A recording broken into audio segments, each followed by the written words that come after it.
Alright, the third time trying to survive in the zombie world. I have to get some useful weapons today. I'm gonna open the supply box now. Oh, a baseball bat. It's a good start. I got a good feeling today. Chauncey leaned back. As you already know, guns have limited bullets, and since it makes loud noises, it draws aggro and attracts zombies towards you. So, what would be my first choice of weapon if I ever fall into a zombie world? Of course, it's nothing else but a bat. Suddenly, Chauncey was blasted upwards by a surge of energy. Hyungnim, for donating 1,001. Thank you very much, he groaned, sprawled on the floor. He grinned at the camera. Ahaha. Were you satisfied with my reaction, Hyungnim? Chat had some thoughts. Only one. What are you doing? Only one. You just died. Chauncey stared at the screen, dumbfounded. What? The words "you are dead" flashed across the screen. Ahahaha. I'm sorry, he mumbled to his single viewer. He perked up instantly. Anyway, I managed to get a weapon and also got a save point. I also managed to get a donation. So, I'd say it's good overall. Alright then, I'm gonna respawn again. Respawn at your last save point. Yes, no. Just then, a message popped up in the chat. Hey, go Chauncey. It was only one. Will it be fun even if I'm the only one watching you? Chauncey stared intently at the screen. My name is Go Chauncey. I'm a streamer. He clasped his hands together, eyes glistening with desperation. Hyungnim, please don't say such things. I can still keep going because Hyungnim is here. I have only one viewer. Chat responded. Is that so? Then I will choose you. Choose me. For what? Okay. Thank you for choosing me. Suddenly, a massive explosion rocked the area. What was that? He stared blankly, trying to process what was happening. The force of the blast sent shockwaves through the building. Hyungnim, did you hear that just now? Something exploded outside? He rushed to the window, pulling back the curtains to reveal a city engulfed in flames. What the hell is going on? Below, people ran screaming in terror. Hyungnim, something's weird. The computer won't turn on? Something's definitely weird. Should he go take a look outside? He heads out. The streets are in chaos as people flee in terror. He tries to stop someone. Excuse me, but the woman screams and runs away. He stares after her, confused. As Chauncey tried to process the chaotic scene, a glowing chat window appeared before his eyes, and the comments started rolling in. Who's this bastard? Looks like he'll be showing up just for a 3 seconds cutscene. He looks like a complete dumbass. Looks so out of it, kekekek. Why did you pick such a stupid looking player? What the, chat window? What the chat mocked his slow reaction time. Kekekek. Now, that's what I call a legendary reaction. Took him a whole 5 seconds to understand kikik. His face earlier was absolutely hilarious. Chat window? Kikikikikik. Hold on. What the hell? Wait. Stop copying me. Stop copying me. The chat's reaction was overwhelming. Kikikikikik. He's so hilarious. Chauncey stared at the window in disbelief. They're really reacting to what I say? Is this a real chat window? Am I hallucinat? I was crazy about streaming. Now did I end up being crazy for real? I can't touch it. Yup, I can't touch it. I also can't do anything. The chat continued to fill with taunts and jeers. Kikikikikik. Looks like he did not get the situation he's in yet. I don't think this is the time to be acting like that. Hey, someone's coming. Chauncey's eyes widened in horror. That's... no way. A grotesque figure shambled into view. The undead is here. The chat was merciless. Good luck, kekekek. He's gonna die after just 30 seconds of streaming. I will go get you a bunch of chrysanthemums. Hurry up and look for the next player. This one's damn boring. The zombie lurched closer, and Chauncey's fear reached a fever pitch. A zombie? For real? Fuck. Friend. Let's be friends. We'll get along so damn well. Let's go together. I just wanted to hold hands.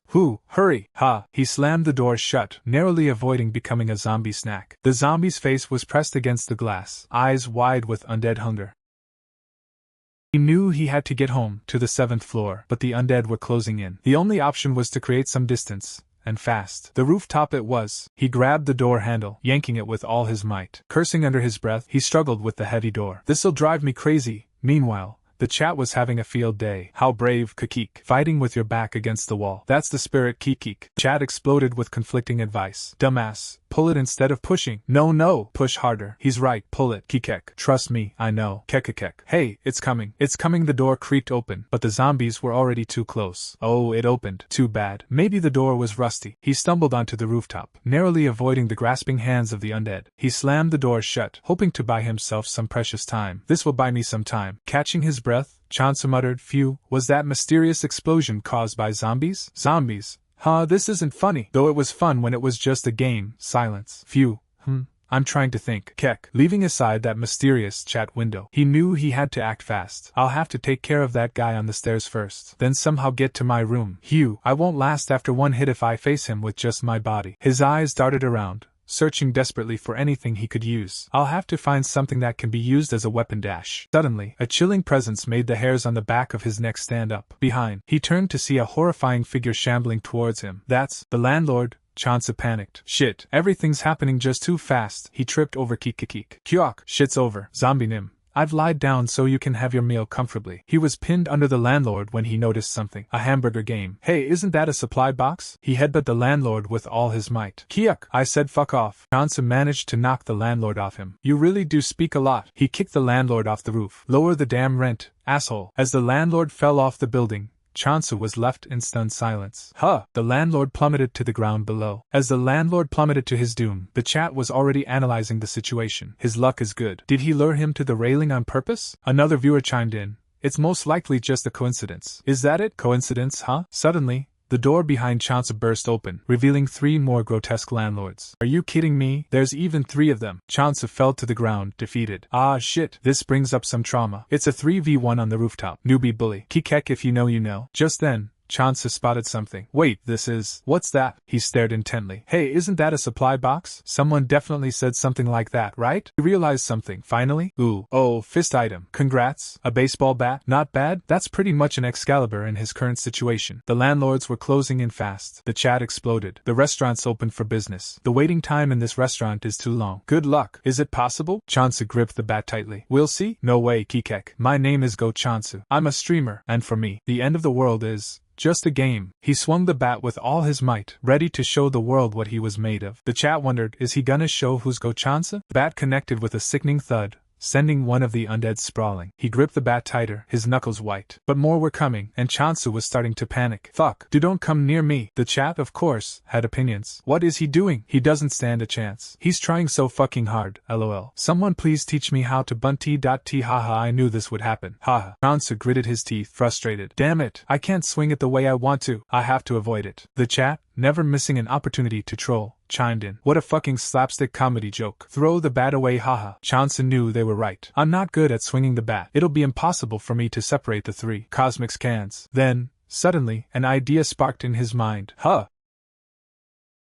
Grabbed the bat by the end and thrust it forward, impaling one of the zombies. Like this? He surveyed his streaming setup. Is this your home? He grabbed a jacket from his closet. I didn't expect you to get out of it. For real, haha. You punk. You're more daring than I expected. I was on the edge of my seat. He checked his phone, but the apocalypse had other plans. Even the computer and phone are not working properly. Maybe the situation is much more serious than I thought. He slung a bag over his shoulder and grabbed the bat. So, what are you planning to do from now on? I'm going to my parents' house. I don't think there are cars. Chansa headed out into the ravaged streets. He managed to find a moped. Aren't you still far? It's getting looser as time goes by. He made something strange before he left. What is it? I wasn't able to see. Those punks talk like it's their business. The whole downtown was in a mess. Are my parents safe? Since the gas is almost used up, I have to hurry. Suddenly, the moped skidded, sending Chansa flying. He groaned, picking himself up. He's alive. Hey, wasn't that a tongue just now? The chat chimed in, analyzing the situation. I know what that is. Tongue? It looked like a skewer though. Hell frog. Chansa looked up in alarm. Besides zombies, there's something like this? That frog is a real monster. Watch where you're headed. Frog's tongue shot out like a pink blur. Its tongue is no different from a tape measure. Tape measure, so I have to avoid straight paths? Then, I need to go deeper into the alley. The faster I turn corners, the higher chances I have in avoiding that tongue attack. That thing in my bag seems to be safe. I made it in a hurry, just in case, but I didn't expect to use it right away. I'm here, frog. What a crazy punk. He's got the nerves. Yet another dead end, haha. Chansa lit a Molotov cocktail. Croak. As the flames engulfed the frog monster, Chansa realized, as expected, one ain't enough. But then, he noticed something. Oh, it looks like it worked. I got it. That monster's weakness. Looks like it can cause a fatal blow to it. He rummaged in his bag. He took out one again, haha. Just how many does he have? This is the last firebomb. It's risky, but I'd have to gamble if I really want to send it away. Chansa steeled himself, facing the monstrous frog. Bring it on, you frog bastard. With a surge of adrenaline, he hurled the Molotov cocktail. Now, he screamed as the firebomb sailed through the air. Take this, and die. The Molotov cocktail exploded, and the frog monster was engulfed in flames. Wow shit. If he wasn't able to avoid the last attack just now, he would have been dead. I've never seen such a fearless guy. Is this a cameo of my exit's Ethan? Is it over? Who knows if it's that much? It takes more than that, Ethan. No one was this good at the beginning of this game. But it's fun. A game. So, I have my life on the line for this game? Monsters appearing all of a sudden. I'm confused whether it's the REA, Lighty or not, but I won't die stupidly. Repeated provocations achievement. You've earned a skill aggro and record accumulation. What is this? He already got one? First skill acquisition, congrats. A skill? If it's like this, then it's really like a game. He opened the skill window. Skill Aggro. The more monsters aiming at you, the stronger you become. An additional 10% increase from the original physical ability per monster killed. Calculations are cumulative from start to end. Record accumulation. In the best aggro record, 10% of that gain is added to the basic physical ability. In other words, the original self is strengthened, and this figure is renewed every time the record is changed. It's like this skill is telling me to go inside the tiger's den, although it's perfect for me to gain attention as a streamer. Skill window. In the meantime, I'd have to set aside the thing that's making my head hurt and prioritize ensuring my family's safety. Thanks to that frog, the scooter is now dead, but since I'm almost there, I can somehow walk there. I hope everyone's safe. What happened? Was this house made into a snack? Looks like someone snacked off it. Was it perhaps caught in a tornado? Our house is. Mom? Dad? I'm home. Where are you all? Mom? Dad? They're not here. What the fuck? Aren't they already eaten? You're crossing the line. Let's just say they went to America. Since my parents keep records well, they probably left a trace of something. He stared around the room, noticing the state it was in. He blinked in confusion. My room? He walked over to his desk, picking up a letter. He read the contents of the letter. Our beloved son, we're leaving with the soldiers who stopped by. I hope we can meet again safely. P.S. This unit is called the 7.5th Division. I'm sorry I couldn't write more. His eyes widened. What is this? He processed the information. They left with the military? 7.5th Division. He looked up, his expression hardening. 7.5th Division? Did he really leave his son behind? He did. Are you crying? Something's weird. With Dad's personality, there's no way he'd leave first. Something's weird about this note. I see. If this is a game, the key element of the main story is to find the lead character. There's a high chance that this scenario was arranged with that intention. Therefore, there's no use in being impatient this time. And there's only one clue in the 7.5 Division. There are some tuna left. Chat, of course, had opinions. He's suddenly looting the kitchen. Even though his parents disappeared, isn't he too peaceful? Chansu ignored the chat's remarks. I need to fill myself up and prepare to leave. I might have nothing to do in this place anymore. He grabbed a can of tuna and sat at the table, the can clicking open. He scanned the house warily. There's no zombie inside the house though. He grabbed a knife from a drawer. Moving cautiously, he crept through the darkened living room, gripped the knife tightly. Outside, he was pulled back with surprising force. He struggled to maintain his grip. Are you not going to let go? He stumbled back inside, breathing heavily. Is this a skill? Did it activate because of the zombie earlier? Window popped up, explaining the details. Aggro, 10 minutes. The more monsters target you, the stronger you become. There will be an additional 10% increase on your physical abilities per monster killed. It is accumulated from the activation of the skill until its termination. Record accumulation. Of the highest aggro recorded, 10% of the increase is added to your basic abilities. So the more of them, the more I get. That's the kind of skill it is. Great, let's test it out. The sky was painted with apocalyptic hues of red and orange. Suddenly, the door rattled violently as something tried to get in. Chansu, fueled by pure, unadulterated streamer rage, swung his bat with a vengeance. How dare you knock, you fucking zombie! Aggro 20841. Brains splattered against the walls. Next, he screamed, adrenaline coursing through him as he prepared to face the next wave. The chat was loving it. Tukbigi, one viewer wrote. Tukbigi party lol guys. This is what happens if you go to houses empty-handed. Chansu read the comment aloud, then yelled, next, next, next. Chansu roared, his aggro rising. The chat was eating it up. LMAO next. The entrance is a mess. I'm sorry, Mom and Dad. Are there only 7 of them? The skill still has a minute left. It's definitely effective. That sound is coming from the kitchen. There's more of them? I will end this in a minute. Isn't that the tuna can? LOL, where is it? Let's see which one is the food. He spots the tuna can and his eyes widen. Person. A woman screams as Chansu brings down his hammer. He stares at the delivery man's back, wondering, what's going on? The chat, of course, had opinions. Go Chansu. That son of a bitch is out of his mind. He's going to eat a dish cooked by a stranger? Chansu thought to himself, brother, is that how I'm supposed to call him? I fought all kinds of monsters and I've been starving today. I'm going to fill my stomach anyway. But go Chansu, isn't that easy to deal with? If he were to threaten me and get in my way, then I'll ruthlessly. The delivery man offered the plate. Here, you should eat. The chat was quick to mock him. You'll ruthlessly what? Looking forward to it, Chansu's bravado seemed to have vanished. What happened to the mood earlier? Delivery man looked nervous. Can you please eat? Even if I look like this, I work at Myeongseora kitchen. We didn't have enough delivery men, so I came out to deliver food instead, but I was suddenly attacked by zombies. The delivery man, now looking less threatening, suddenly snapped. Seriously, do you even know how much I suffered because of the zombies you brought here? He quickly backtracked, bowing repeatedly. I'm sorry. Sorry for hiding in your house. Please don't kick me out. There are zombies outside. Right. Should I cook for you? I'm good at cooking, Chansu scoffed, but took another bite of the food. Fine, I'm going to eat and leave immediately anyway. This is quite good. Delivery man perked up. Leaving? Where are you going? Who knows? I have to go to a place where I can gain information. Do you want to go with me then? He looked at Chansu expectantly. What? He continued. Myeonseo Elementary School is just across our restaurant, and I heard there's an evacuation center there. Wouldn't you gain information in a place with a lot of people gathered? My colleagues might be there too. He clasped his hands together. And I think I'll feel safe if I go with you, Mr. Go Chansu. Hee. I know where Myeonseo Elementary School is. Chansu pondered, and that rider's the first person I've encountered. If this is a game, then this guy might be an NPC. An NPC who will give me clues and guide me to the story, Mr. Chansu. Chansu confirmed. Alright. You said you're young Mingyu, right? Mingyu replied nervously, yes. Let's go to Myeonseo School together. Mingyu eagerly agreed. Yes. That was a great meal. Let's get ready to leave. Yes. Chansu asked. Geez, do we have something to ride? You came here with a delivery bike, right? Mingyu stammered. About that. I fell while I was getting attacked and left it. Chansu considered their options. There's a bicycle in our storage, so let's ride that. But that's if it's working. I'll go get my things. Then I'll take a look at what's going on outside. Alright. There might be no zombies around here. Chansu grabbed a bloodstained pipe,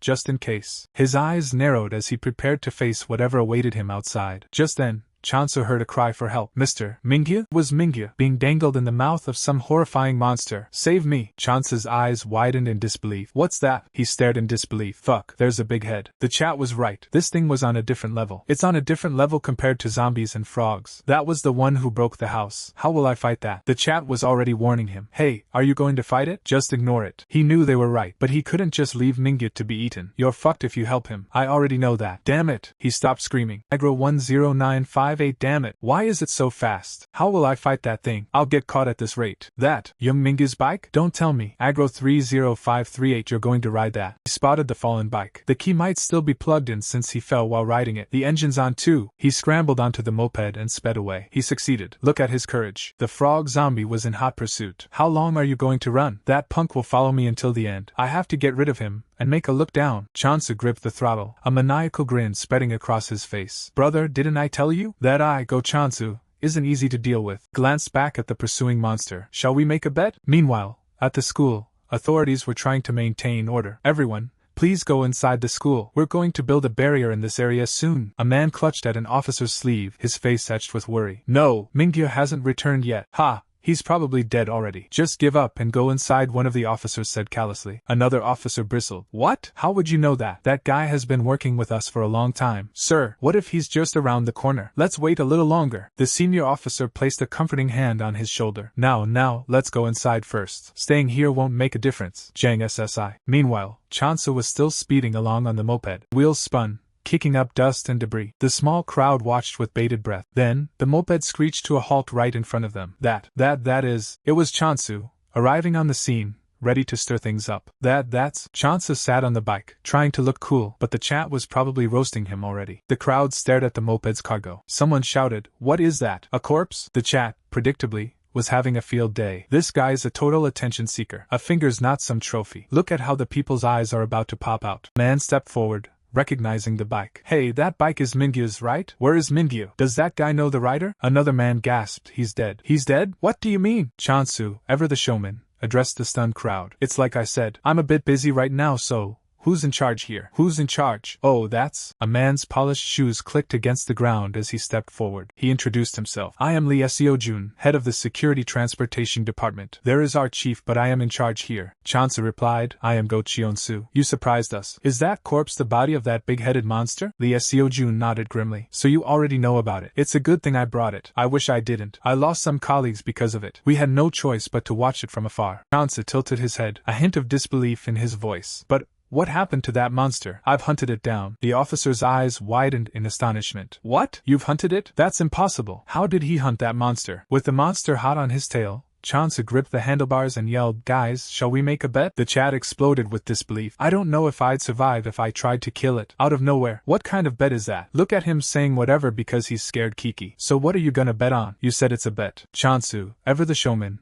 stared intensely at the screen. I am already betting on it right now. He grinned, a glint of manic energy in his eyes. My life, that is. The monster roared, closing the distance. Chansu dodged wildly as the creature swiped at him. They just run at you blindly. He steeled his resolve, knowing he had to make this count. If I happen to succeed, please do me a favor in return. The chat was intrigued. Favor? What? Chansa grinned. Whatever I ask. The chat debated the merits of Chansa's gamble. I don't know. The bet doesn't have a lot of merit for us. I know, right? I don't think you're gonna make it though, Kiki. But Chansa's sheer audacity was starting to win them over. If you make it fun for us to watch, I don't mind. If you manage to live, you win, or I just die. One viewer, only one, was particularly intrigued. This fucker, he has guts. That bet, I'll take it. Let's see you try. Okay, looking forward to it. With a surge of power, the moped roared to life, its engine finally cooperating. Finally it worked. Chansa gripped the handlebars, adrenaline coursing through him as he sped toward the school. He knew he had to survive this insane stunt. You guys have to keep your promise. The monster loomed closer, its shadow engulfing him as the chat braced themselves for the outcome of this insane gamble. The monster's massive form collapsed, defeated, in a heap of gore. It crashed to the ground. Chansu, ever the showman, flashed a winning smile. Can I tell you the details later? He faced the crowd. I've just arrived, so. The crowd surged forward, eager to hear his tale. First, we'll check for any infection. Let him in quickly. He said he killed that monster. He's like a real hunter. Let's get him inside first. An officer ushered him forward. Well, please head in this way. The chat was already buzzing with excitement. Oh, here comes our hero. TBH, didn't that big head die of natural causes? Yeah, if it died while running, it's natural causes. There's nothing strange. You can go in. Just as Chansa was about to enter, a voice stopped him. Wait. A man stepped forward, his face etched with worry. Hey, is Mingya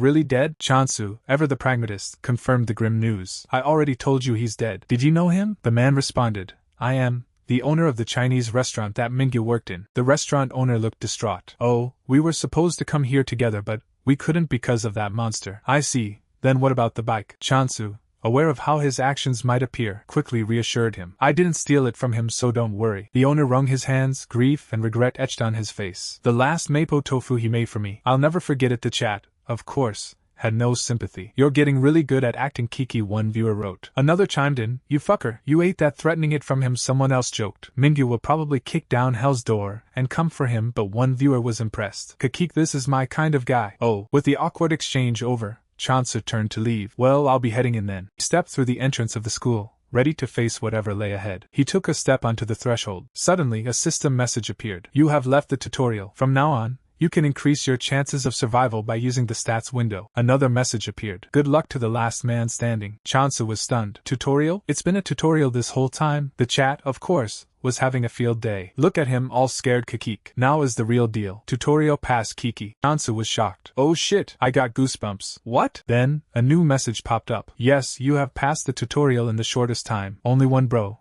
I want to talk to you. Chansu, arriving in the nick of time, is immediately bombarded with messages. Only what? Who is that? There's a limit to messing with someone. Then, a new message pops up, addressing Chansu directly. You agreed, right? That you do me a favor when I get rid of the big head. Chansu, bewildered, responds to the mysterious voice. Okay, I saw it with my own eyes. You want to talk to me? The message solidifies into a blue screen in front of him. Yes, bro, that one, my only viewer. Isn't it time for you to tell me something? The chat explodes with outrage. What the? It wasn't a bet made with us? Are you ignoring your other viewers? We have rights too. Only one tries to calm the situation. Calm down for a sec. I guess our Chansu has a lot of questions. I'm sure you've got a rough explanation at the start? Chansu is just as confused as everyone else. No, I didn't get anything. The chat piles on. Really? You didn't see anything? Did you just throw him in without saying anything? I thought he was just stupid.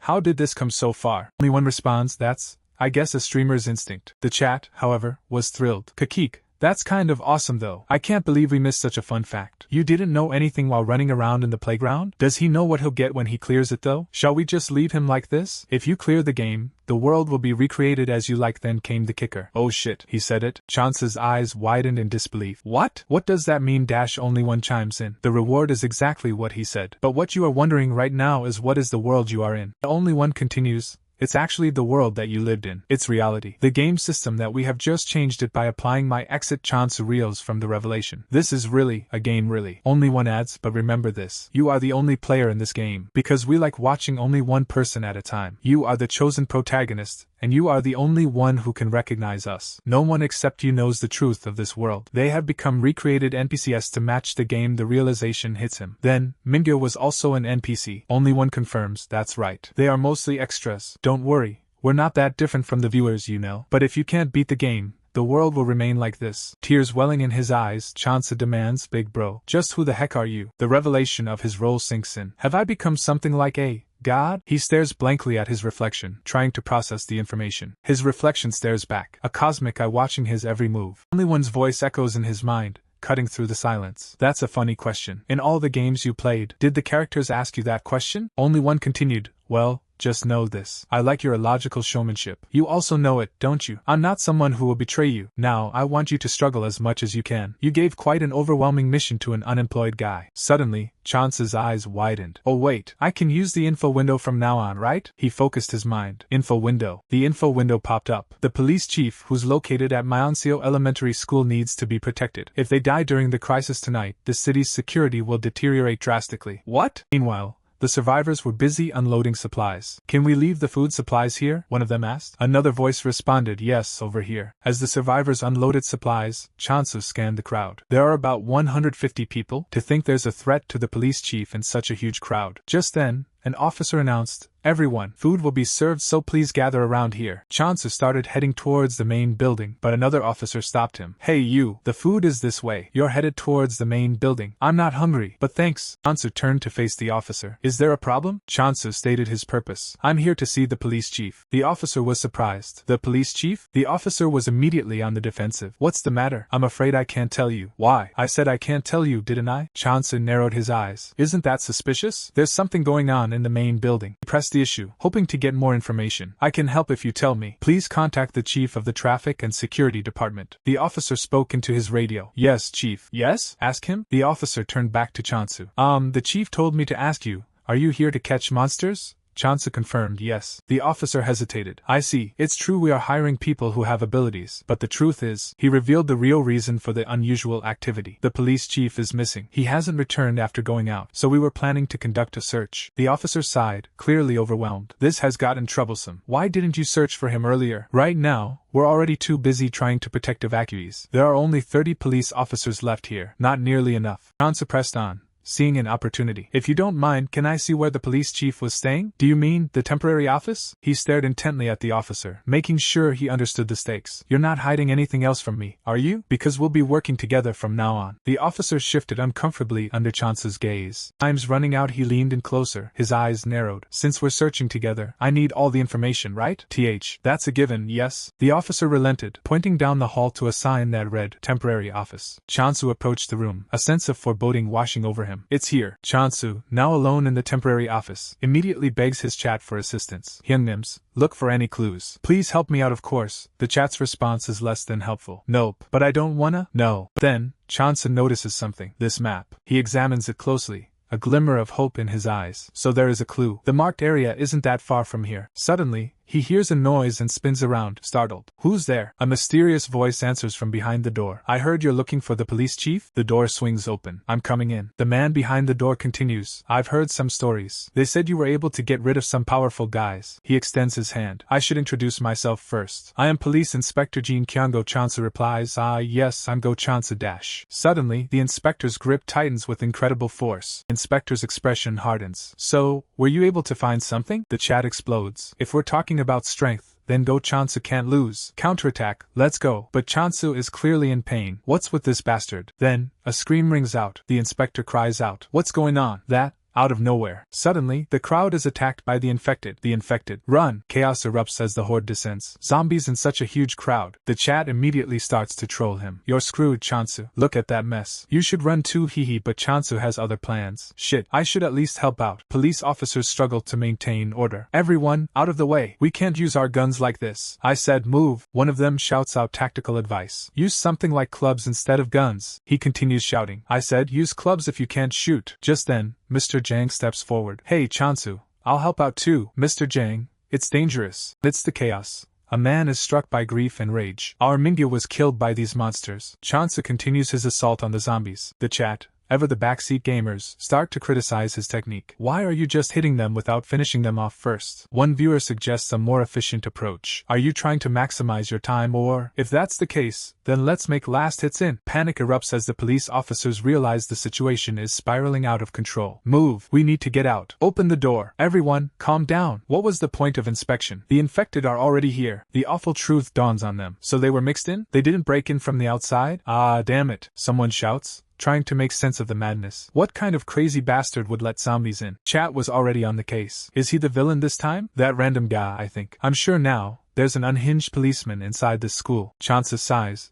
already regretting his decision to get involved. Hyungnims, I'm not really fond of having this kind of headache. I just have to find the police chief, right? He turns to the Ajusi. Alright, Ajusi. Please keep an eye on the police officers if they do anything suspicious while I'm gone. What? Where are you going? Rather, why should I? I don't have time to convince you. And don't join the search party that's looking for the police chief. Chansu continues, his voice firm. You understand? I'm doing this to pay back Young Mingya. Please listen to me if you want to survive. As Chansu tries to slip away, his allies notice his departure. Mr. Go Chansu, where are you going? Are you running away even after you agreed to work with us? Another voice calls out desperate. Mr. Go Chansu, please don't leave. Go pay more attention to what's happening in here. Ignoring their pleas, Chansu heads out into the night. As Chansu speeds away on his moped, the chat mocks him. Where you going? Just running away now. He ignores them, knowing his plan is smarter than sticking around. The zombies inside the school will be rounded up soon, and even if I stayed there, my movements would only be obstructed by the police. He's got his sights set on a different goal. That location marked on the map inside the temporary office. That's where I'm going. Chansu arrives at a secluded container in the woods, the designated spot from the map. He peers inside cautiously. There's nothing inside. He examines the ground around the container. These footprints, they should be from at least dozens of people. Or dozens of animals? The chat immediately starts with the commentary. Why are you only looking at the ground? Don't bore me. You looking for coins? Chansu sighs, then turns to his chat. Hyungnims, there's something I'm curious about. One of the viewers responds. What? He continues.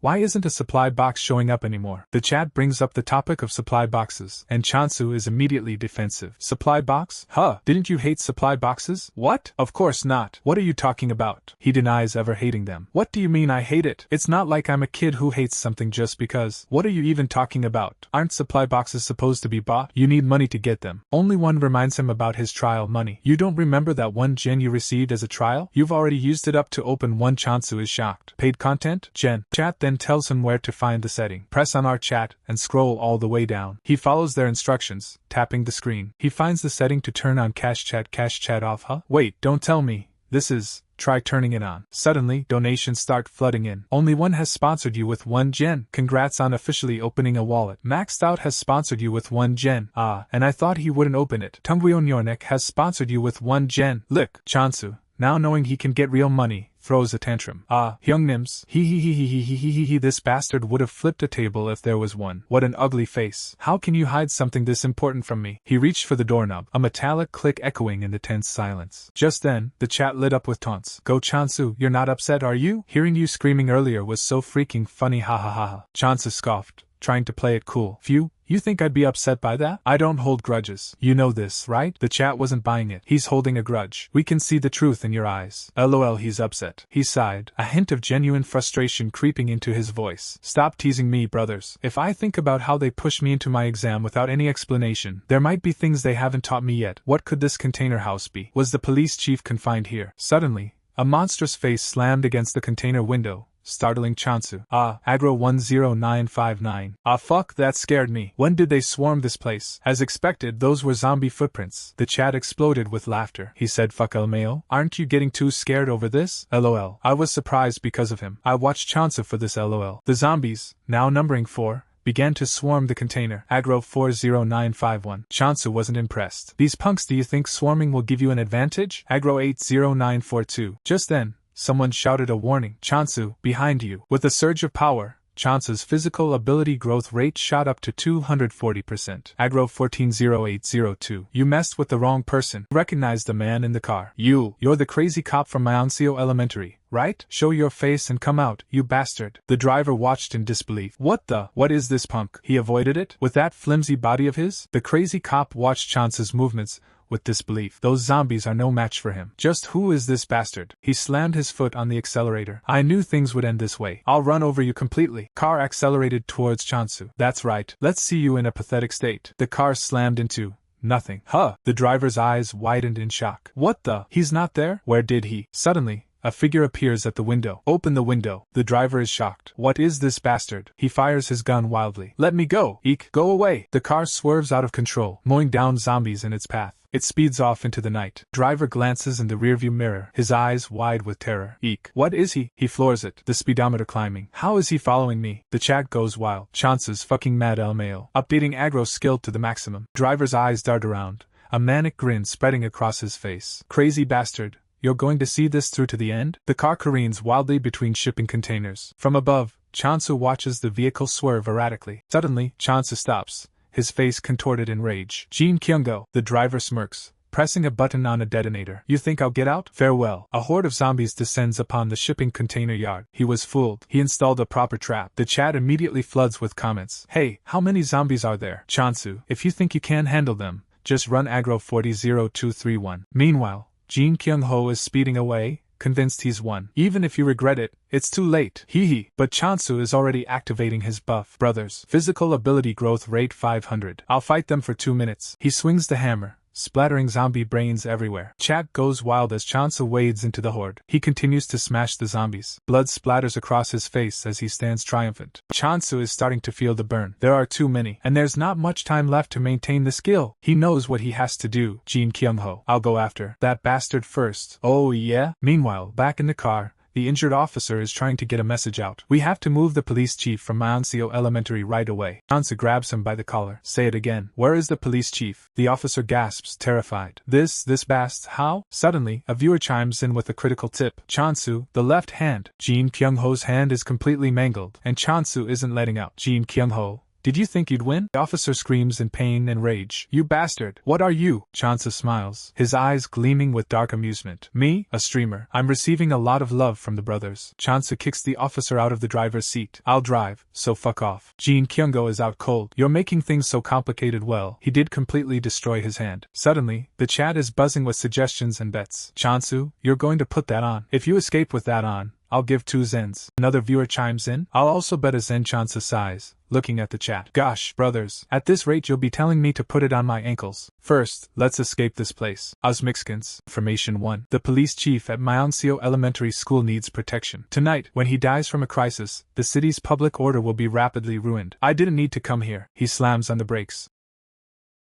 What is that? Suddenly, a stuffed animal flies through the air, slamming into the hood of his car. The impact sends the toy tumbling to the ground. The chat, of course, is loving this. They accepted that. LOL. Chansu. LOL. Gosh. Ha ha. Chansu is losing it. Brothers, that was a stuffed animal just now, right? And it walked? It stood up. It stood up. Chansu screamed, completely losing his mind. He watched in disbelief as the stuffed animal hobbled away into the night. Now, it's running away? Chansu stared after it, dumbfounded. What the hell was that just now? A monster. Just then, the chat chimed in with an explanation. Only one said, that's an only bear? Only one continued, it's a bit different from regular monsters. It works as a guide to supply boxes. Chance's eyes lit up. Ah, then why is it called? Wait, that means there's a supply box nearby. Meanwhile, Kyung-go stirred in the passenger seat. Oh, he's awake. Only one remarked. You're not going after the only bear? Nims, I'll give you 2 choices. 1. Tell Jin Kyung-go to go back to sleep nicely. 2. Make him go to sleep using a taser. The chat weighed in immediately. Alright, number 2 wins. One viewer snarked. Bro's a sadist. Another complained. The fuck? Voting's rigged. You, son of a bitch. Kyung-go managed to choke out before the electricity took over. With Kyung-go dealt with, Chansu announced. Okay. Time to follow that bear. And so, he did. Soon, he arrived at his destination. This is my second supply box. He eyed the chest critically. It costs 5 zens. That's a bit expensive. It doesn't seem to be a weapon based on that shield mark. Chat was already losing patience. You won't open that box? Then just go back to the car before it gets boring. Just go back already. With the chat breathing down his neck, Chansu relented. Fuck it. I'm opening the chest. He popped the chest open, and his face immediately fell. What's this? Just a flashlight? Chansu was not impressed. How the hell is this even a defensive item? He let out a forced laugh. Keek. It'll be useful for finding coins in the dark. Ha! What a waste of zens. Pocketing the flashlight, Chansu made up his mind. Whatever, let's just go back to the school and look for the police chief. As he made his way back, a thought crossed his mind. I don't know if that addressee from Manhwa restaurant is okay. Meanwhile, back at the school, the other officers were arguing. How the hell did zombies get in? Wasn't the inspection being done properly? Another officer responded. What do you mean? Of course it is. Do you think that's important now, when things are already so messed up? A stern voice cut through the chaos. Calm down, everyone. The problem did not have anything to do with the inspections. I was in charge of it, after all. Department Chief Lee Seojin. Back at the school, Department Chief Lee Seojin addressed the other officers. The situation is already under control, so there's no need to worry too much. For now, let's focus on calming down the civilians. An officer responded. Understood. We'll give it our best. Lee Seojin continued. Let's think that it happened due to bad luck. Another officer chimed in. You're right, Department Chief. I think you should take a look at something for a moment. Lee Seojin narrowed his eyes, sensing something was wrong. He asked, "What is it? Did you get a call from Jin Kyung-go?" The officer replied, "Yes, we have to move the police chief to another place." Lee Seojin frowned. "Why?" "Just because of that bastard." Another officer watched Chansu speed off on the scooter, thinking, "I did think he was an unusual punk right from the start." Lee Seojin made his decision. "Let him know that I'll take care of the chief." One of the officers, realizing the danger they were all in, scrambled away. "You understand, right? That the three of us are in the same boat." Panic set in as he thought, "These bastards, something's going on." He knew what he had to do. "I have to go Chansu." Meanwhile, back at the station, two officers watched a familiar vehicle approach. "Hey, isn't that Jeep the one that Inspector Jin Kyung-go took out?" One of them wondered aloud. "When did he come back?" They watched in disbelief as Jin Kyung-go emerged from the vehicle, battered and bruised. "Inspector?" The officer who had escaped earlier was now sprinting, determined to warn Chansu. "I have to tell Chansu. These police bastards are totally out of their minds." The officer was desperate. "I need to let him know as soon as possible." He burst through the door. He panted as he confronted Chansu. "It's me, Go Cheons. What are you doing here?" "You're back." Chansu looked annoyed. "I just did." "Did you find out something?" "You just ran all the way up he dash." The officer grabbed him urgently. "So you knew everything?" "Huh?" Chansu, ever the professional, tried to calm him down. "Hold on, just calm down." The officer spilled the beans. "The police chief and the department chief Lee Seojin are down in the basement. The one guarding the main building is also mixed up with them." Chansu watched him, unimpressed. "You sure are a persistent one. But let's take this easy, shall we?" The officer, apparently the police chief, holds up a taser, just like Jin Kyung-go. Meanwhile, the chat is already strategizing. "Chansu, won't you pass out if you get hit by that? Start with a dropkick and I'll give you 1 zen." The chief looks up in disbelief. "You." Chansu, always one to put on a show, takes the chat's advice to heart. "Thank you for your offer, Hyungnim." He leaps into the air, dropkicking the police chief square in the face. "Maxed Out has sponsored you with 1 zen. Kik. The chief is sent flying. "You bastard." Police chief scrambles for his sidearm. He aims the gun point blank at Chansu's face. "What?" Chansu grabs the chief's wrist with a snarl. "You're asking what? I'm the humanity you've lost." He twists the chief's arm. "Let go of the gun, bastard." The gun fires wildly, bullets spraying everywhere. Chansu pins the chief to the ground. "Are you done emptying it?" Chansu raises his fist, ready to deliver a knockout blow. This is. Chansu, fueled by rage, delivers a brutal punch. "For Kim Mingyu. This one's for the police chief." He follows up with another devastating blow. "And this one's for my hard work." The police chief slumps in his chair, defeated. "Look at how you messed him up, you bastard." Chansu demands the key to the handcuffs. "Give me the key to those handcuffs." Ha! Suddenly, the chief pulls out a taser. "You fucker!" Chansu smirks, producing his own taser. "What a coincidence. I also have one of those. Send my regards to Jin Kyung-go." The chat is getting impatient. "Just hurry up and finish this guy. Has the execution begun?" It's about time he arrives. With the chief incapacitated, Chansu declares, "Now the final cleanup." He calmly walks down the hallway, gun raised. Suddenly, a guard bursts through a nearby door. "Department chief, I just heard gun show dash." Chansu doesn't hesitate, firing a shot directly into the guard's head. The chat erupts as the guard falls. "Fucking backstabber. Wow, fuck, I got goosebumps. It's the main building's guard." Chansu, "So this was your plan all along?" Look at him shooting point blank. And of course, he hit the bullseye. The sponsorships start pouring in. "Maxed Out has sponsored you with 1 zen. That prediction shot was damn good." "I Love the Apocalypse has sponsored you with 1 zen. The cleanup is complete." "Brilliant Joystick has sponsored you with 1 zen. That's what I'm talking about." "Only one has sponsored you with 1 zen. Nice shot, you dare kill a policeman." "This crazy bastard. What the hell is he doing?" Chansu, standing over the bodies, grins. "Alright now, shall we wrap things up?" He can feel his heart pounding in his chest. Finally, ba thump, let's go. Chansu points the gun at the terrified officer. "Well, you don't have any objections to getting shot, do you?" The officer, sweating profusely, begs for his life. "Wait, yes, alright, I'll hurry up." Chansu continues to press him, listing possible targets. "Arm, leg, chest?" The officer can only stammer, staring down the barrel of the gun. Chansu's face darkens. "You're scared with just 1 shot. But do you know how many times you've tried to shoot me?" Suddenly, a donation pops up. "Tungwyo Nyornek has sponsored you with 1 zen. Lick Chance's face instantly brightens. "Thank you so much, dear Hyungnims." The officer screams in terror. "Tungwyo Nyornek has sponsored you with 1 zen. Lick Chance's face instantly brightens. "Thank you so much, dear Hyungnims." The officer screams, utterly defeated. The bastard pissed himself. Kikikek. Chansu stares down at the mess. "Geez, why did you have to wet yourself?" Meanwhile, the other officers are in a state of alarm. Suddenly, the rescued police chief is brought before Chansu. "Chief, Chansu, go down the basement. There you'll find the bastards who kidnapped the chief. They are all tied up there." Chansu is confused. "What?" the officer screams, utterly defeated. Phew, I guess it's over with this. Info window. Suddenly, a status window pops up, reminding him. Regular info. It is dangerous to stay within one area for too long. He heads inside the night duty room. He collapses onto a makeshift bed. I'm stuffed. Life became pretty much comfortable in just a day. He managed to find the chief. Kikek. Why don't you settle down here? However, info window. Regular info. It is dangerous to stay within one area for too long. How long is too long that's mentioned here? Dunno. 1 to 2 days? There should be some sort of sign, so watch out for it. A sign? What will happen if I stay here for a long time? Kekekek. Who knows? Dunno? Are they telling me that they've given me enough hints? These viewers are certainly helpful, but I can't completely rely on them. Going somewhere? Go Chansu. The police chief speaks up. Don't tell me. You're going to leave now? Police chief. He continues. No. Is there a problem?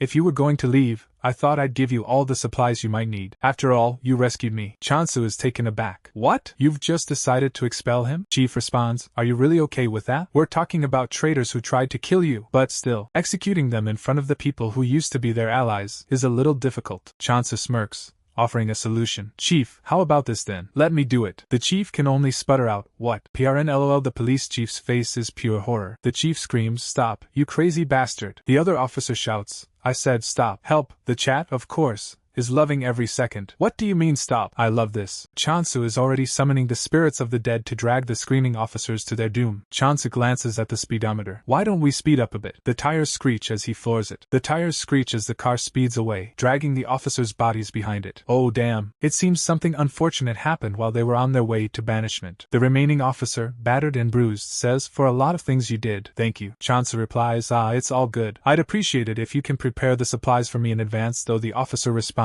I understand. We will give you the car, so, when you're ready to leave, please say goodbye to everyone. Chansu is left alone with his thoughts. He examines a small device. Just where am I supposed to use this? A message appears on the screen. You don't have to be overly cautious. If it's Chansu, I'm sure you'll get through it no matter what comes next. Chansu sighs. Then, let's get a bit more rest. Chansu drifted off for a bit. Suddenly, he's jolted awake. What the hell? What's with this ominous cold air? For how long was I asleep? Aircon's turned off. Don't tell me. This is an omen? A person? The chat is already on it. It's here. Shit looks creepy AF LOL. It showed up. A terrifying figure looms over him. God damn it. Please. Oh. He knew it wasn't a person. Kekekek. Run. Hurry, run. Kikekek. Out of the way. Fucking hell. I wasn't even able to say goodbye. Chansu, ever the professional streamer, immediately blames his chat. Hyungnims, at least warn me about something like that. Be conscientious, alright? He adds a threat for good measure. Anyone who gives a spoiler gets kicked out of this chat room. Dumbass. We're not crazy idiots, duh. He glances behind him, relieved. It's gone. Does it disappear once I put a certain amount of distance between us? Cosmic scans. But his relief is short-lived. It teleported. I've already experienced a lot of horror games. You think you can scare me? He's scared. Scared for sure. Suddenly, a helpful comment appears in the chat. You should start getting out of there now. You won't see it once you go a little further. A ghostly figure looms behind his vehicle, its eyes burning with eerie light, as Chansu screams. The vehicle is sent flying. Bruised and battered, Chansu curses. Fuck. The spectral figure looms over the wreckage. It towers over him, a dark omen of what's to come. Do you? The ghostly figure, not one to be trifled with, roars. Think I don't have anything prepared? Chansu tries to retaliate, but the gun malfunctions. Fuck, it's not working. The chat, ever the supportive bunch, starts to mock him. Are you gonna die of something as pathetic as this? Kekekek. I hate this kind of ending the most. Chansu, panting, finds himself cornered in a hallway, the spectral figure closing in. The ghostly figure looms closer, its glowing eyes filled with malice. But Chansu, never one to give up easily, has a trick up his sleeve. I was waiting for this moment. He whips out a flashlight, shining it directly into the face of the spectral figure. I knew it. Those 5 zens weren't a fuck. It finally hit. Catch me if you can, asshole. Just then, a donation popped up. Counselor has sponsored you with 1 zen. I love giving condolence money. Chansu was bewildered. What do you mean condolence money? He facebombed. Counselor, you tripped on your own. He's like a top laner who blames the jungler. Meanwhile, the chat was spamming him with advice. Damn, Chansu, raise your flashlight. Chansu, flashlight in hand, fires wildly at the spectral figure. He watched as the spectral figure suddenly stopped. Chansu's eyes widened in confusion. It stopped. Why? Chansu's eyes narrowed, a bead of blood trickling down his cheek. Aha. So, that's the end of your territory. That's the last step you'd ever take. Go back to hell, you new bastard. The spectral figure dissipated into nothingness, leaving Chansu to catch his breath. He collapsed onto the ground, the gun slipping from his grasp. I thought I was gonna die. That's... A blinking light pierces the darkness. Another survivor? It's obviously a trap though. I wouldn't go if it was me. He chambers around. I should check it out first. They're using Morse code. He approaches cautiously. It's here. Suddenly, a figure appears, and Chansa shouts, "Stop!" The figure raises his hands in surrender. "Don't. Please don't shoot. I'm not a bad guy." "That uniform." The figure pleads for help. Are you a police officer? Please help me." The chat mocks him. Him? A police officer? Oh, there's someone dumber than Chansa. Kiki. Blue-haired menace points his gun. "Are you the only one here?" The figure stammers, Yes. "Then give me that flashlight." The figure is clearly terrified. "Huh, are you deaf?" I said, hand it over. "You wanna get shot?" He throws his hands up. "Whoa, no sir." Chansu snatches the flashlight. "Good. Leave your bag as well." The chat explodes. Chansu's more trash than I thought. Kakik. Look at him farming so happily. The figure is desperate. "What? I only have emergency food in here. Please, I'll just go back." Chansu is unmoved. I said, "Leave it." Chansu examines the contents. Tuna, ramen, ham. Well, it's pretty much the same as what I already have. The figure pleads for mercy. "We're done here, right? I'll be off now. I don't have anything left. I just wanted to ask for help." Chansu has other plans. "Nope. Take off your clothes," the figure protests. "You're even taking my clothes?" Chansu stares at the trembling figure. "There's really nothing, huh?" "Yes, nothing. Just like I said." "So, will you help me now?" The man scoffs. "You think this makes sense? A kid like you managed to come all the way here barehanded, and with minimal injury all on your own? You must be a member of a party. Are you the bait?" The question catches Chansu off guard. "What?" Chansu glances at the chat. "Hyungnims, please take note of his expression once I turn around." The man is confused. "Why? Are you trying to test him? Why don't you just leave? Let's just go our separate ways." "I'm taking this with me though." The man cries out. "Please wait." "You." The man's composure shatters. "What the hell do you even know? Do you know how hard it was for me to come this far? My friends had to die instead." Tears streamed down his face. "Just because I'm a coward. They died instead of me. Because of me." Chat reacts to his outburst. "Hey, he seems to be telling the truth." "Yeah, he looks so sad." Chansu stares down at the sobbing man. "Are you telling the truth?" The man looks up, nodding frantically. "Huh, yes." Chansu considers the offer. "Fine, let's go together." Young Minchyo, the man's eyes widen in disbelief. "Huh, really?" Chansu's expression hardens. "You think I'm joking?" He explains his reasoning. "I can't just ignore a junior who asked me for help in a place like this." Suddenly, the sky darkens, and the sinister presence returns. "Fuck!" A monstrous figure descends. "Hyung!" The man screams in terror. "Run!" Yang Minchyo is losing it. You crazy dumbass. Why the fuck are you leading it here?" The hell frog's right in front, barks out instructions. "Hyung, run towards the left alley." "What?" "Towards the right. This time, listen carefully. Hyung, there's a construction site for a drainage pipe just up. We'll run on one of the edges to make sure you don't take a wrong step. This punk, he remembers everything he's passed through." Chansu sprints, the spectral figure hot on his heels. With a final burst of speed, he leaps. Yes, it fell in perfectly. "That's..." Chansu shouts a warning. "Yang Minchyo, get ready to duck on my signal." "Huh!" He yells, "Duck!" Minchyo barely manages to avoid the spectral figure's attack. "Ha!" The spectral figure continues its relentless pursuit. The most frightening match of the century. Hell Frog versus Big Head as they run. Chansa checks on his companion. "Minchyo, you okay? Let's use this chance to escape." Minchyo agrees, "Okay." Chansa points the way. Let's go there, Hyung. I remember there's a rental shop for bicycles over there. I was wondering how this kid managed to stay alive. How amazing. They managed to find a tandem bicycle. Minchyo asks, "Minchyo, is this okay?" "Well, this was the only one intact." Chansa replies, "But Hyung, you're also pedaling, right?" Minchyo responds, Yeah, I am pedaling hard, but I guess the wheels aren't spinning well." Chansu assures him, "Just a little more until we reach our destination. I carefully checked out a few locations when I got a map. This one has good facilities and it seems pretty safe, too." Minchyo asks, Hyung,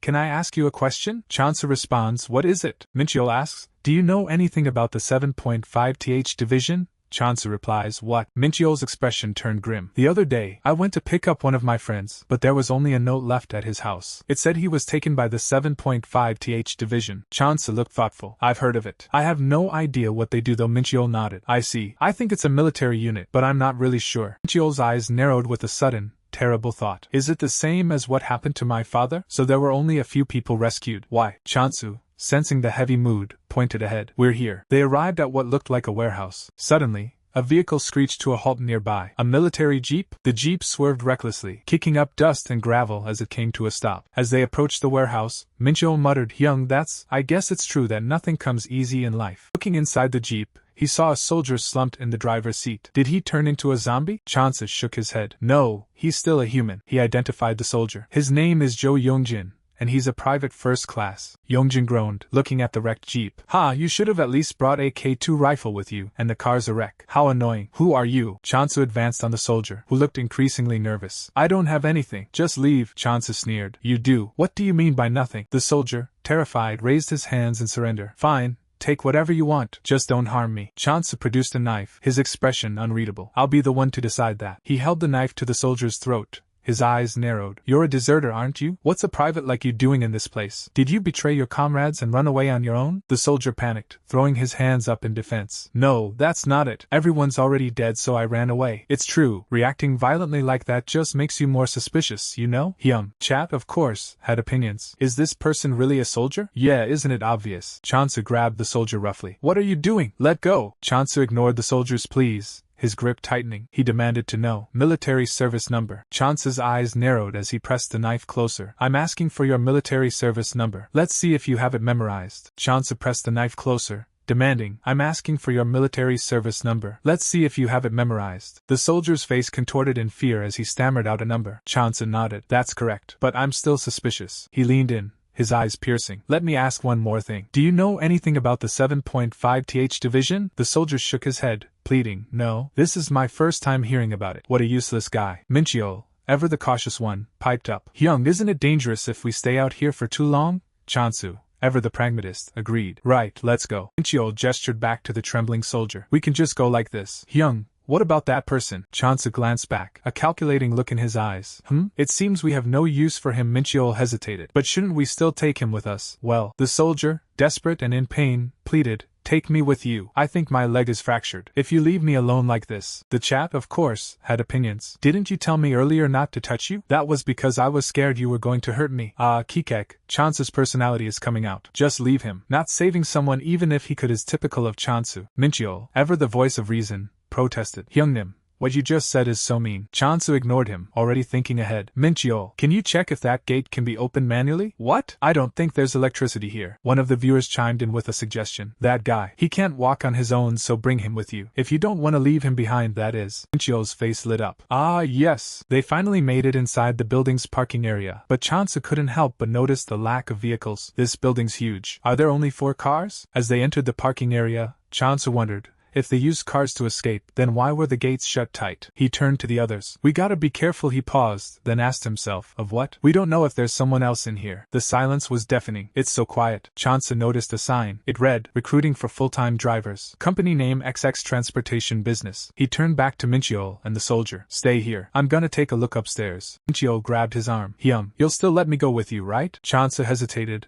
a glint in his eye. Well, maybe. As Chansu heads up the stairs, he glances at the chat. Hyungnims, what do you think of leaving Minchio here? The chat immediately lights up with opinions. You're already thinking of leaving him? But young Minchio knows these streets well. There are vending machines here so he can hold out for a while. It's better than staying with me and not knowing how long he'll be able to stay safe. But one viewer counters, but it's dangerous for him to be left alone because he's too nice. Suddenly, a path is blocked. Ansa wonders, where is everyone? He spots a door, thinking it might be a shelter. Inside, he finds a radio setup. They said Jeju Island is safe. See a train pass by. The electricity wasn't cut off. The 7.5th division told us to go to Jeju Island. Hurry! Get out of this city. Get on the train and go to Taejeon. A lead. Info window. Regular info. It is dangerous to stay in one area for too long. Info 1. You can get out of the city if you travel alongside the train stations. The chat immediately lit up. Wow! Finally! The train station arc. That's definitely a thorny path ahead. Minchio. Yang Minchio. What the? Where's Minchio? Soldier stammered, clearly shaken. Well, I heard a noise from the basement, so Minchio went down to check it out. Chansu rounded on him, furious. You let him go by himself, while you're just here sitting like this and waiting? No, that's... Chansu, not waiting for an answer, turned and ran. God damn it. Wait, don't leave me alone here. He began ransacking the office. I gotta find the taxi keys first, and then we'll quickly get out of this place. Chansu scanned the room, a growing sense of dread washing over him. There's definitely someone in here. They deliberately turned the lights off, so I'm uneasy. He rummaged through the drawers, tossing papers aside in frustration. Where the hell did they put the car keys? Chansu's breath hitched as he realized he wasn't alone. He tripped, falling to the ground. What's this? I tripped. Chansu stared down at him. What? On your own? The soldier looked up, pathetic. Yes, can you help me get up? Chansu grabbed him roughly. You're pissing me off in so many ways right now. I thought something showed up, so I ran all the way here. He paused. Sorry, it's just that I heard a noise again from downstairs. They both turned their heads towards the stairs. The silence was deafening. Footsteps echoed in the distance. Minchio grabbed Chansu's arm, terrified. Hyung, it's dangerous. Just go, please. The taxi company owner gripped Minchio tightly, knife in hand. Ha, what do you mean go? Chansu, not backing down,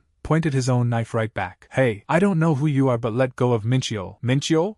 The owner's grip tightened. You mean this thief who broke into my company? You shouldn't have done that, you know. The owner's rage intensified. And you two are also thieves for sure. I was busy taking calls from customers, but you guys just had to sneak in here. I already don't have enough drivers, and my head's aching like hell. The chat was in disbelief at the unfolding chaos. One viewer typed, aha. So this is why I couldn't find the keys. Look at his eyes, he's lost it. What if he really stabs him? Another asked, why did you let the kid go down by himself in the first place? Chansu, maintaining his composure, challenged the accusation. Excuse me, sir, what are you talking about? Calling us thieves and whatnot? Suddenly, the owner's demeanor shifted completely. When we came here to apply as taxi drivers? What? You said you're getting a lot of calls? Then, please accept me. I'm a very good driver, a chat member commented. He's lost it too. The mood suddenly switched to an interview session. The soldier, desperate to get on the boss's good side, exclaimed, Boss, I've seen a lot of stories in the news. If you will give me an opportunity to get an interview, I'll show you how excellent I can be as a driver. The owner considered the offer. Come to think of it, I should do the interview. There aren't enough drivers. I need to choose. Then asked the soldier, what about your application form? Chansu realized he had messed up. Ah, shit. Oh. Application form? Yes, your application form. You need to have it with you if you're going to an interview, right? So, do you have it? If you don't, then we can't proceed to the interview. I am an extremely busy man, you see. The soldier stammered, of course. I do have it. However, I left it at the office before coming here. He then whispered to Minchio, hey, go to the office in the next room and grab an application form from the desk for me. Oh, okay. Chansu reassured the owner. No worries, boss. My friend's going to bring it here, the owner replied. Yeah, alright. I can't believe someone's still willing to work as a driver in such a difficult world right now. You must be quite a hard-working young man. Minchio burst back in, holding up a form. I've brought it. I picked the one who's closest to your looks. But the owner snatched the form. Ooh, you really brought it. The owner clears his throat, preparing to speak. Ahem, ahem. Chansu grabs the soldier by the head, pulling him close. Come here, eek. Chansu delivers a swift headbutt, knocking the soldier out cold. Let me borrow this for a sec, Kievuk. He barks orders at his companions. Minchio, hold his torso. Yongjin, take care of his lower body and search for the key. Okay. Yongjin grins. Found it. They pile into the jeep. Hold on. Am I the one driving? It's just your left foot that's injured. Hurry up and start it. Chansu lays out their plan. Our next destination is the train station. I'll leave it to you. Are the trains still in operation? Chansu urges Yongjin to step on it. Just get us out of here quickly. Suddenly, Minchio spots something outside. Huh, what's that? A monstrous figure descends upon them. Chansu's eyes widen in horror. The hell is that? I trust you, Joe Yongjin. You, of all things,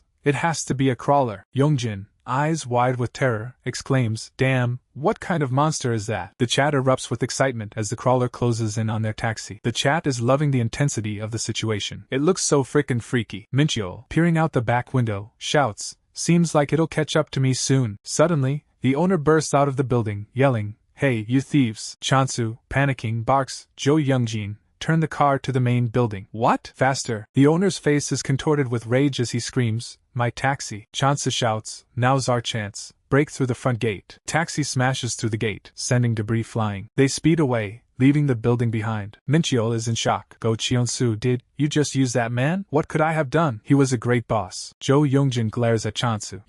He grits his teeth. That's right, nothing could have been done. Minchio tries to reassure him. Hyung made the best decision to save all of us. MMH. Chansu stares ahead, lost in thought. Oh, Chansu stared at the road ahead, when suddenly, a blue line appeared. That familiar-looking line is, you have crossed the jurisdiction. From now on, a mission setting function will be added for the viewers. Viewers can now purchase various effects and present them to the player as mission success rewards. Huh? Chansu wondered what that meant, but then the chat chimed in. Finally, it's time for Handachagwa to shine. A honey jar has been opened. Joe Youngjin peered out the window. Do you see all of those punks? We don't know if they can communicate with us. Chansu checked the system.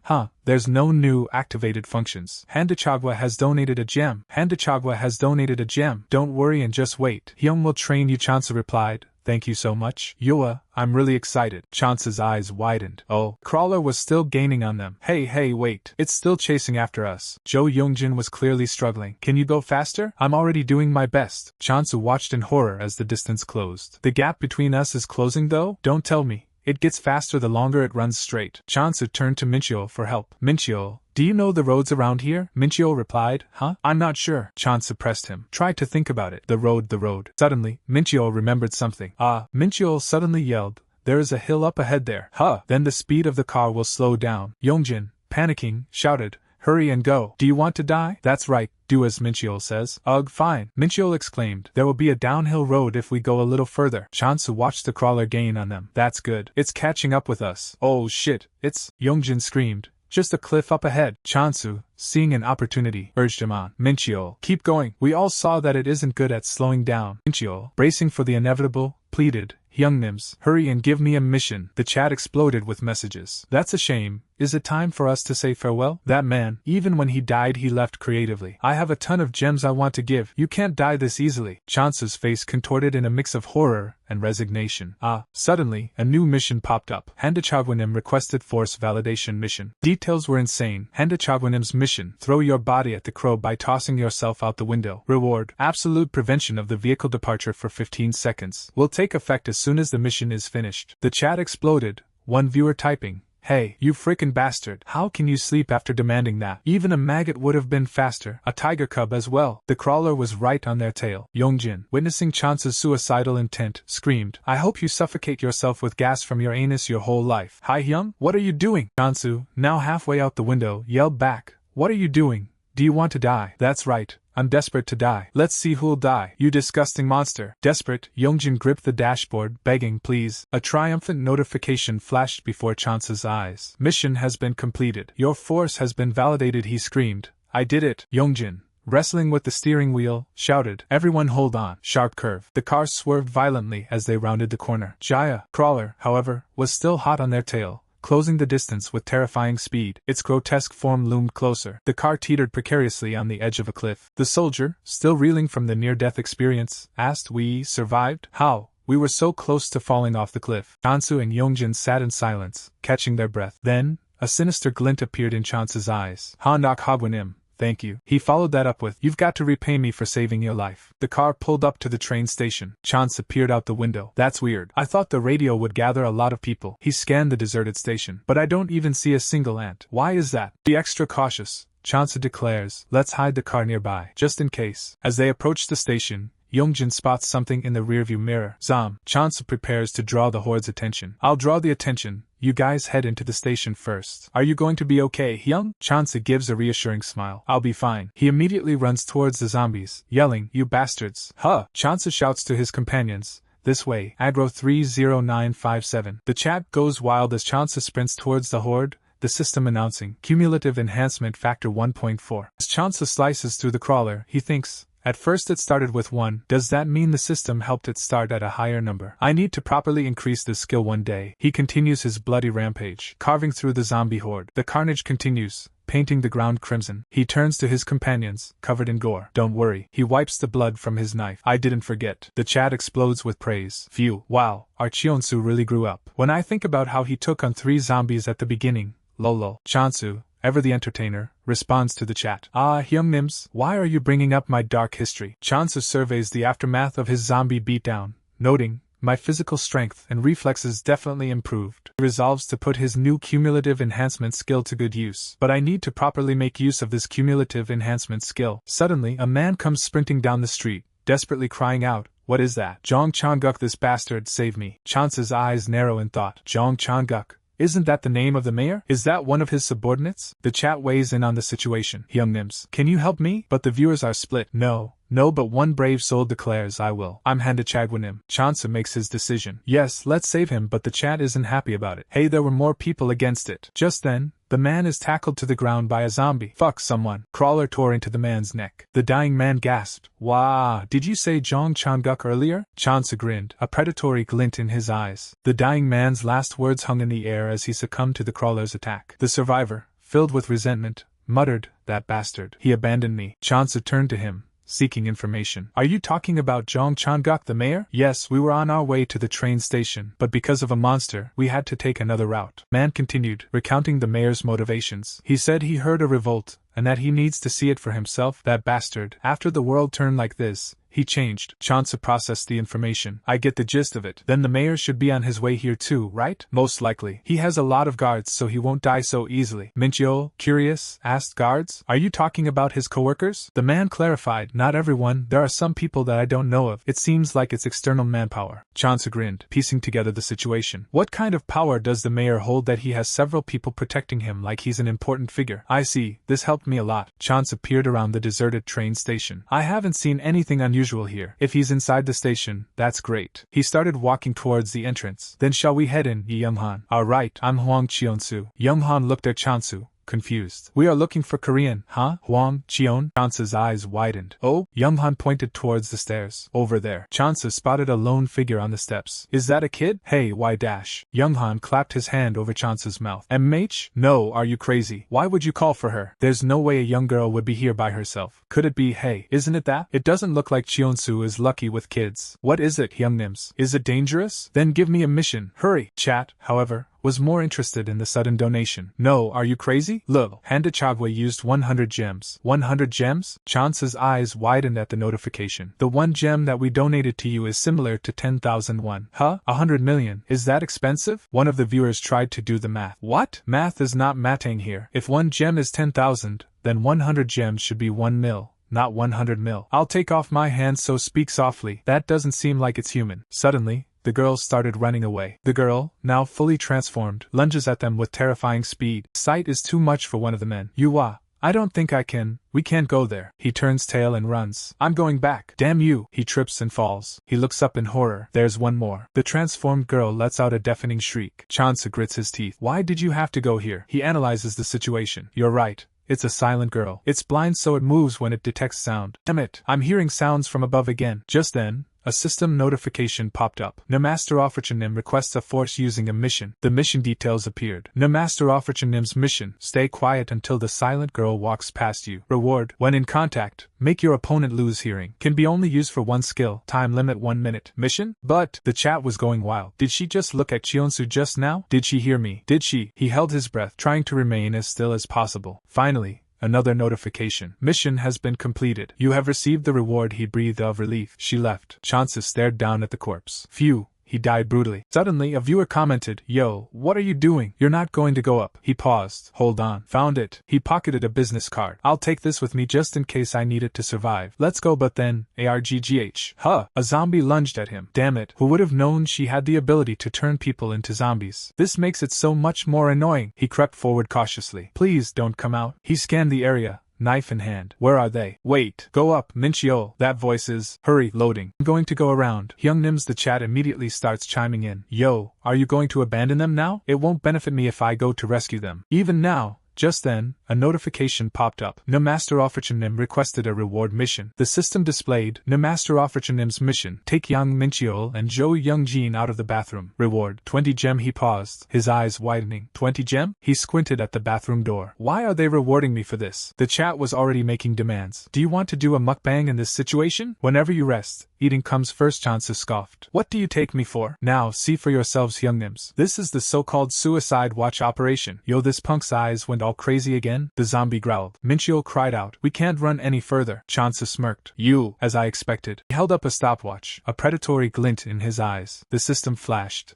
Aggro 20959. Minchio watched in disbelief. He barely dodged the attack. Not yet. Phew. Jo Youngjin, still clinging to the wall, finally dropped to the ground. Gosh, really? Jo Youngjin, come down already? Hyung, I really thought he died. Chance ignored the near-death experience and focused on his priorities. Couldn't you have just used that reward skill just now? No, that skill is too dangerous. The condition is to make contact. That's not even a joke. Stay quiet until the silent skill works for you. Reward: when in contact, make your opponent lose hearing. Can be only used for 1 second once every 5 minutes. If I get attacked by that for a second, I could get shredded into pieces. Just then, the injured soldier spoke up. Go Cheonsu. My crutches broke. Chansu, ever the opportunist, saw a chance to delegate. Minchio, I'm counting on you to help me. Don't forget to lower your voice. Suddenly, a system notification popped up. You have completed the mission. You have received your reward. You need to pay to check the information window. Chansu winced. Ugh. He turned to see Jo Youngjin being helped by the soldier. What? Jo Youngjin. Chansu's eyes narrowed. Don't tell me this bastard. Jo Youngjin thrashed on the ground, clearly in agony. Chansu realized something. That leg wasn't broken. He confronted the injured soldier. Jo Youngjin,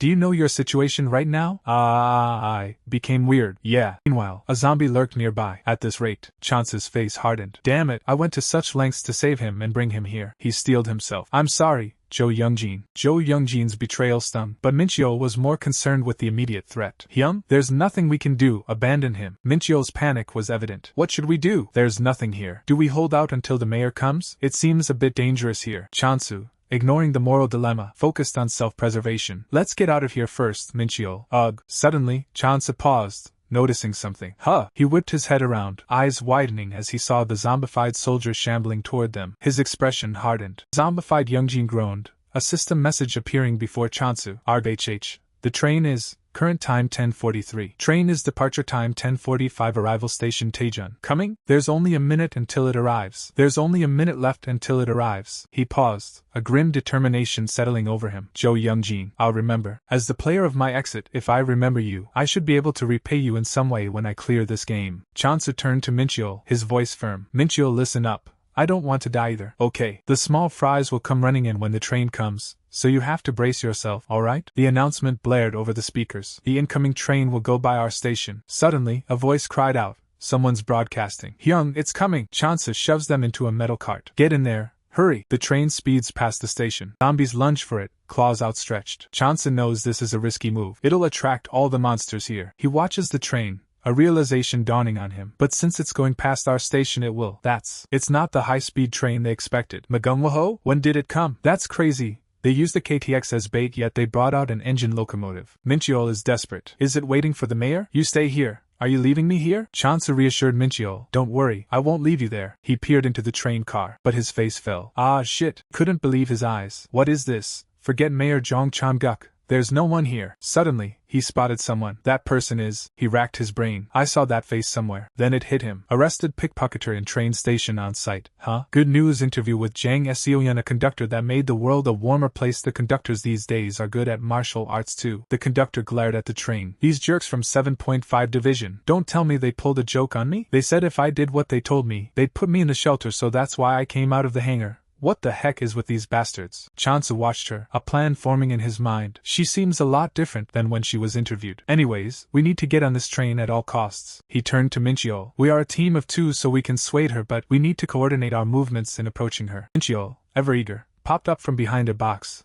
ready to fight. Opponent one person. Let's attack. The conductor looked surprised. Ah no. HM? Who are you? Minchio charged forward, wielding a pipe he'd somehow acquired. Wait a second. We are on the same team. Minchio, where did you get that from? Chansu exclaimed. Who are you guys? I saw the scene in a movie. Young Minchio was actually a manly Minchio after all. The conductor smirked, unfazed. Aha. Are you here to hijack the train? Hey, why do you think I came all the way here alone? The conductor tossed a card to Chansu. Hear this. First take this. She eyed Yu Younghan suspiciously.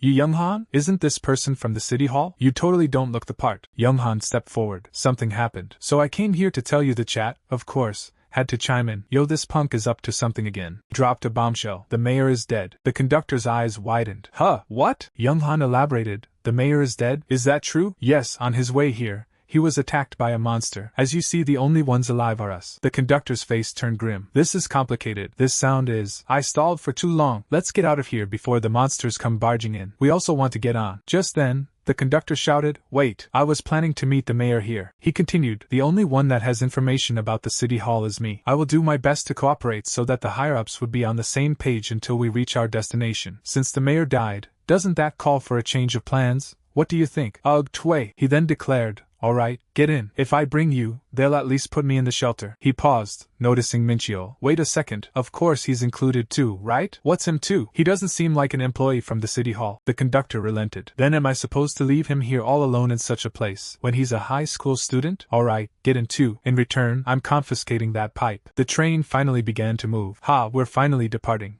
Meanwhile, someone else was running towards the train. The zombified Youngjin groaned, thinking, thank you, I'll definitely survive. But as the train sped away, a group of suited men sprinted after it. Survive and... Wait! One of them screamed. Mayor Jong Chang-guk? Stop! He continued to shout, stop. Inside the train, the conductor exclaimed, What? What noise is that? Stop the train. You have to take me with you. Wait, isn't that person the mayor? You said he died, he then said. It's already too late. Focus on driving the train. The conductor continued, What? Now, do you see that thing running over there? Those things heard the sound of the train and are chasing after them. If we don't increase the speed, they'll catch up to us soon. He yelled, Of course. If we try to take them in and slow down the speed, we will definitely die. Why you? Go back to the control room. Alright. The zombified mayor, now stranded, clawed at the departing train. You bastards. It's me. Me. How can you leave me behind? Could it be that you need a password? Huh, he screamed. The password is the end. Chansu watched the scene unfold. The zombie was quickly dispatched. Chansu turned to Minchio. Hyungnim, I did the right thing, right? The chat exploded with commentary. I think you did. Honestly, if I was the mayor I would have been mad pissed.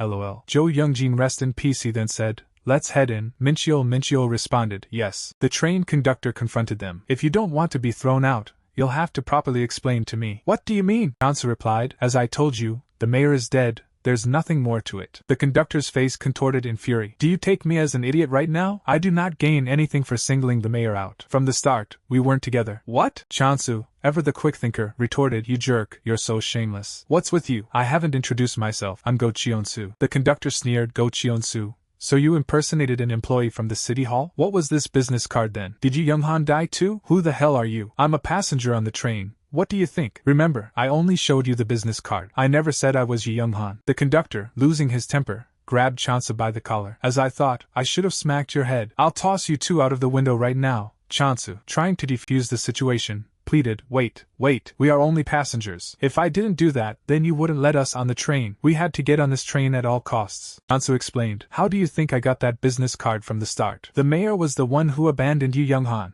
I couldn't protect him in the end, but I tried to bring Yu Younghan here. This is the truth this time. He continued. I had no other choice if I wanted to live. Think about it. We had to get away from there. I'm not the one who sacrificed the mayor. We all did it to survive. The conductor, still unconvinced, kicked Chansu. But you did lie to me. You are free riding, got it? Chansu stared at the conductor. You said this in that interview. What? That free riders also have a reason. That young passengers can also have unspeakable circumstances. I'm saying we are young passengers with unspeakable circumstances. Jang Sen. Conductor looked shocked. How do you know my name? Wait, don't tell me you saw that interview? Why? That was such a small section. The chat went wild. What? Why is she so embarrassed? Chansu stammered. I saw it. It was quite impressive, so I remember it. The world is a little warmer. Jang Se uncovered her face.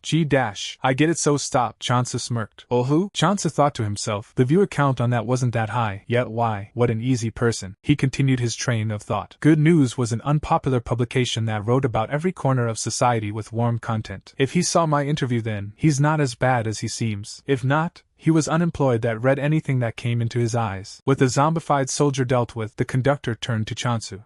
Well anyways, now that it's come to this we don't have a choice. Let's maintain a cooperative relationship. Chansu nodded. Just to make sure, we're heading towards Daejeon, right? The conductor confirmed. That's right, you know well. Chansu, ever the information gatherer, pressed further. I heard you talking about the 7.5 division. Do you know anything about it? He scoffed. Those bastards? I really don't get them. If they wanted me to save people then just tell me to save people, but they put on some weird conditions. The conductor grew suspicious. Right, doesn't it seem strange? I've never heard of that unit before. I've never met the person in charge. I've only talked to them through emergency channels. He paused. Wait. When did you drop the honorifics? I'm 27 years old. You're older than me? Chansu quickly backtracked. Aha, I'll use honorifics then. I'm 2 years younger. Alright. The conductor continued to muse on the strangeness of it all. Definitely. It does seem suspicious. Then why does the 7.5 division need the mayor? He sighed. Because the order is crumbling. That's why they needed him. The soldiers aren't listening. Wait. I don't know anymore because I only talked to them through the radio. Chansu mused. They could have a lot more influence than I thought. Is it because they have a lot of pure-hearted citizens? I'll take note of that. I have to repay the favor for letting us on the train. A voice dripped with sarcasm. As if you will. Hyum. Chansu's companion called out. Cheonsu Hyum. HM? Why? Suddenly, Chansu's eyes widened as he peered out the train window. He exclaimed, oh shit, that scared me. When did it get on? Maybe it was when they stopped. The conductor, startled, asked, why what's? Chansu's gaze intensified. Is it confusing how empty the train is? It seems like it hasn't realized that we're inside here. What should we do? Should we get rid of it right now? The zombified soldier's face contorted into a grotesque mockery of its former self, teeth bared in a horrifying snarl. Soldier's decaying hand reached out,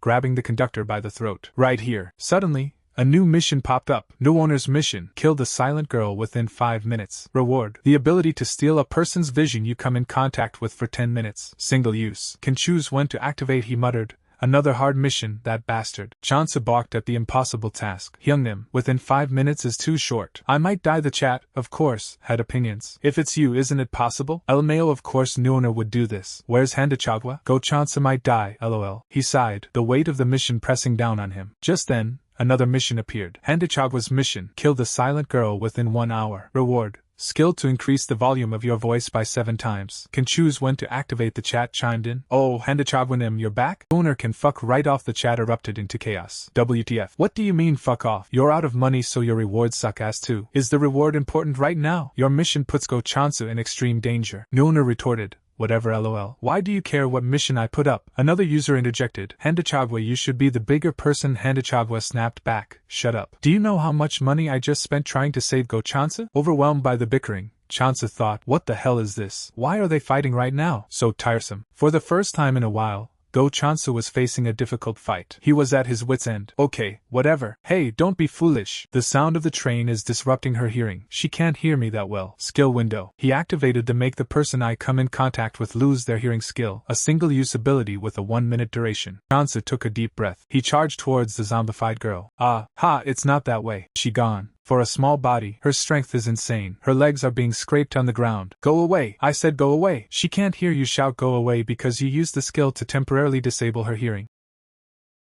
Fuck off. Chansu stared down, panting, his hands slick with zombie blood. Chansu stared down, panting, his hands slick with zombie blood. The chap, of course, had opinions. Shit, he's so uncool. Chansu, why are you always like this? Haha. He's not bad but he's pretty clumsy. 2 system alerts popped up. You have completed the mission. Your reward has been gifted, he thought to himself. I touched her. Another alert appeared. You have completed the mission. Your reward has been gifted, he yelled to the stream. Ha, ha, ha. You all saw that, right? Hyungnims. I killed her within 5 minutes and cleared both Neo's owners and Handachasqua's missions, and got both the rewards. Just then, Minchiol appeared. Chansu Hyung, are you okay? Huh? What? I heard you screaming a lot outside. You heard that, huh? Conductor, watching from the control room, was impressed. You're more amazing than I thought. Chansu looked at her, confused. What do you mean more than I thought? I didn't think you'd head straight towards her to go kill her. Also, I didn't think you'd scream so much. Minchiol, concerned, asked, what's wrong, Hyung? Are you hurt? But did you know, while you were gone, I received a radio transmission. Is the 7.5 division guys? Yeah, I heard screaming there. Is everything alright? What did they say? Chansu asked, eager to know what was happening outside the train. The conductor responded, they said if we continue along this track, there will be a checkpoint station waiting for us. Can't believe they heard my screaming too. They said if we get off there, they'll screen us if we're safe and uncontaminated, then they'll let us continue to head towards Taejun. Checkpoint station?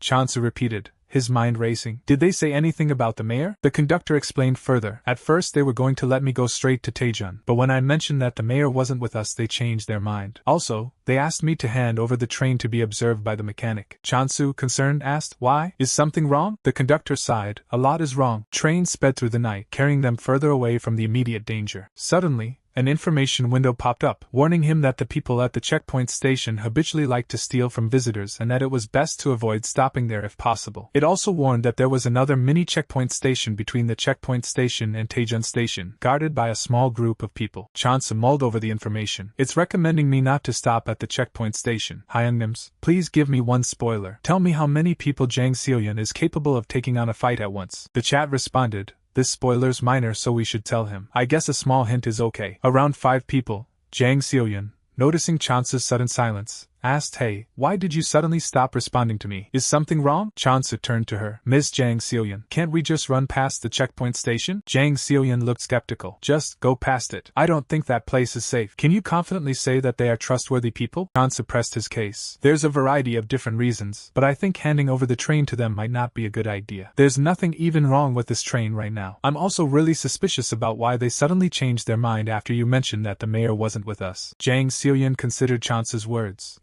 That is true. The checkpoint station isn't very important to us, and it would be a huge problem if we get captured there. Chansu chimed in. Be honest, you can't really fully trust them either, right? Just look at the state of the world right now. Considering how things are going, don't you think it's likely that the checkpoint station has been run over by a bad group of people or a military company that's up to no good? Jang Seoyeon sighed in agreement. There's a high chance that we'll be risking our lives to stop at that checkpoint station. You're right. Let's go straight to Taejun. I'm not foolish enough to head into a dangerous situation, which we might have to fight for our lives. Chansu frowned. The issue is, I'm just wondering, in between the checkpoint station and Taejun station, Is it possible that there is a blockade that might stop us in our tracks? Oh, I do remember that there is a section of the train track that branches off, but it's currently under construction. Jang Seoyun's eyes widened as she realized the danger. A branch track. If someone pulls the rail switch, our train will move to the other track that is under construction. And since the rail is incomplete, we'll crash and burn. Johnson nodded grimly. I'm guessing that there will definitely be a mini checkpoint. There will be people standing near the rail switch too. And if we just first pass by this first checkpoint, they'll probably order someone near the rail switch to force us to go into the incomplete track. Jang Seoyun looked at Chansu, a hint of resignation in her eyes. So even if we pass by this first checkpoint, we'll have to stop for sure at the second checkpoint,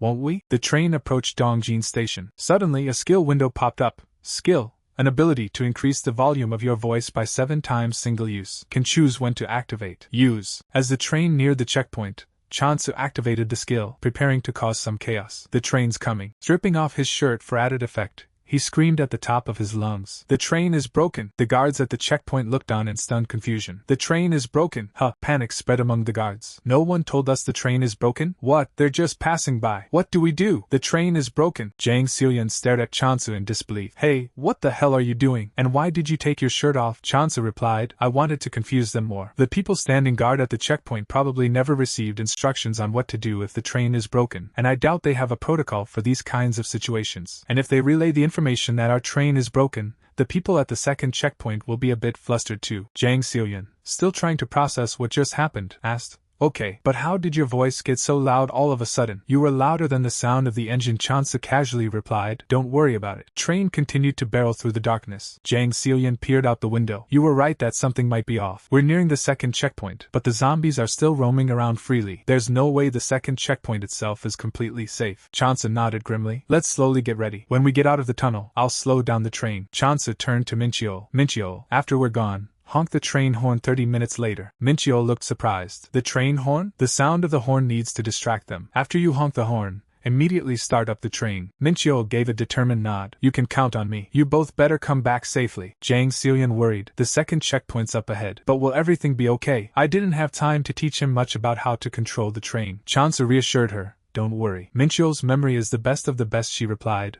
Oh yeah? As they approached the checkpoint, Chansu observed, I see the second checkpoint there. The checkpoint station is smaller than I thought, and it's kind of quiet. They probably don't know we're here. I slowed the train down earlier so the ground wasn't shaking that much either. Chansu declared, let's head in then. As they moved through the trees, they spotted a group of soldiers. Chansu asked, what should we do about those rascals? One of the soldiers said they said to shoot them on sight. Chansu was taken aback. They said we just need to secure the train. That's easy as fuck. What the hell? They're actually planning to just kill us on sight. I was going to just beat them up until they can't fight anymore, but just then, Chansu was grabbed from behind. The woman who grabbed him did have a certain charm. When she's serious, she's serious. I don't know about zombies, but she can handle people well. He wondered, but why do they want us to kill them? We should just use them as slaves or something. We should just capture them and use them. Suddenly, the soldier's foot connected with Chansu's face. The blow landed with a sickening thud. The other soldiers closed in, surrounding them. Who are these bastards? One of the soldiers yelled. You little, stay still, weakling. Chansu got so much stronger. Another soldier demanded, hand this over. Jang Seoyun's eyes flashed with fury. What did you say back there? You're going to kill who? The soldier, now terrified, stammered, wait, calm down. We were just following orders. Seoyun didn't hesitate, unleashing a devastating kick. Orders my ass. You. His body flew through the air. Another soldier met the same fate. You fuck off too. Chansu, seeing the carnage, tried to intervene. Hold on, Seoyun, wait. We can ask the last one remaining. Seoyun just stared blankly. What? The live chat exploded with reactions. She didn't even hesitate. LMAO. This is Sparta. There's no one left to interrogate. LOL. Never mind. You can kick ass how you want to kick ass. Seoyun's bloodlust was reaching critical levels, and Minchio, ever the voice of reason, pleaded, are you scared she's going to kick your ass too? Please be quiet, Hyungnim. Chansu ignored him, already sizing up the situation. At least there's a lot of ammo. Have you ever used a gun before? He grabbed one of the fallen soldier's weapons. I have. Then there's no need for an explanation. Let's use their guns to raid the checkpoint. He gestured towards the path ahead. You want to clear a way so that the train can pass, right? Suddenly, Minchiol noticed something moving in the darkness. What's wrong? What is this? Chansu followed his gaze and cursed. What a pile of shit. A horde of monsters was slowly creeping up the cliffside. They're slowly climbing up. How many is that? We better hurry. We need to clear a path for the train. Chansu scanned the area. 7 people stationed outside. He knew they had to act fast if they wanted to keep the train and everyone on it safe, including the people inside. Perhaps there's around 10 people? Chansu was asked if he thought he could do this. He replied, I was an ace at shooting during my conscription time. You know, right? That if we fire the gun, the zombies might hear it and start coming here. Chansu replied, it's fine. We're in a rush anyways. Get ready, I'm going to start soon. Suddenly, Jang Seolian muttered, shit. Chansu opened fire. They shot at you. They saw you? Fuck it. Cook. Is there a lookout? How'd they spot us? Those bastards are shooting like crazy. Jang Seolian yelled. What are you doing? Hurry up and shoot. Chansu reels from the sudden impact of a bullet. Ka? Jang Seolian looks over, concerned. You were hit? It just brushed me a little. Back in the chat, viewers are demanding answers. Hyungnims, do you see what's going on inside the station? One viewer replies, we can't see dude. Seeing a third-person perspective of you is our limit. Chansu grits his teeth. Crap. We were spotted way sooner than I expected. Plus, considering their numbers, their firepower is even stronger than what I was thinking. Those crazy bastards, they're firing as if they want to cover my whole body with holes. He struggles to aim. On my eyes, the chat piles on. Chance's aim is off. His aim is ass. It's probably because of his injured arm. Another bullet grazes him. Ugh. He waves it off. It's fine. The bullet just brushed me a little. He checks his ammo. How much ammo have you used? Jang Seolian replies, around 20. Chansu curses. I think we have around 30 bullets altogether. Shit, what do we do? Jang Seolian shouts a warning. Chansu, those guys are closing in. Chansu, realizing the dire situation, yells, Seolian, we need to retreat. Where are we going? He quickly adds, we can decide that later. He curses as he sees the enemy closing in. Shit, run back first while I shoot, he commands, laying down cover fire. The chat, ever supportive, chimes in, kill them. Don't you think you guys underestimated the opponents a little too much? Bad decision. Per Minchiol lol. Desperate, Chansu pleads with his viewers. Help me, Hyungnims. Hurry. The chat's response is less than encouraging. I guess it's time to say goodbye to Chansu now. No one's going to give him a mission? Why would we? I don't want to spend my gems on a dude that's going to die. One viewer cries out, fuck, I don't have enough money. It's me, Handachagwa. Please anyone just put up a mission. Another responds callously. Just let him die lol, you're so empathetic. They want him to prove himself, prove that he can survive in whatever the situation. That's what you want too, right? Only one. I won't die like this. Seolian looked at him incredulously. The zombies on the cliffside? Are you crazy? Chansu smirked. Nope, I'm just going to turn the tables on them. He started running, sweat dripping down his face. The zombies began to aggro onto him. You, what are you? Chansu turned to face the horde screaming, do you see me, you zombie bastards? Come and get me. Hey, go Chansu. I'll get the zombies' attention and lead them towards the opponents. You need to follow me from afar. I'm going to get you out of here alive. You trust me, right? You, would you trust this crazy plan? As the soldiers closed in, Jang Seolian screamed her plan. But the soldiers were in disbelief. What the hell? This bastard brought the zombies along. Shoot him. Chansu, using the zombies as cover, leaped away. WTF, that worked? Crazy super jump lol. The soldiers were caught off guard. What's going on? I don't know. Just get him. Chansu was surprisingly fast, dodging the remaining soldiers. Is he even human? Why is he so fast? Hey, he's going towards the station. The chat went wild. Damn, his movements are crazy lol. How many aggros did he get before? I think it was around 70. What, he might actually live. Chansu sprinted toward the station, the sound of his footsteps echoing. He slammed his hand against the wall, using the momentum to propel himself forward. He taunted the soldiers. Hey dumbass, are those guns you have there just for decoration? Soldiers, enraged, aimed their weapons. It's that kid from before. Shoot him. The zombies, drawn by the commotion, surged forward. Chansu, dodging a wild swing, yelled, get away. He struck back with brutal efficiency. I said get away.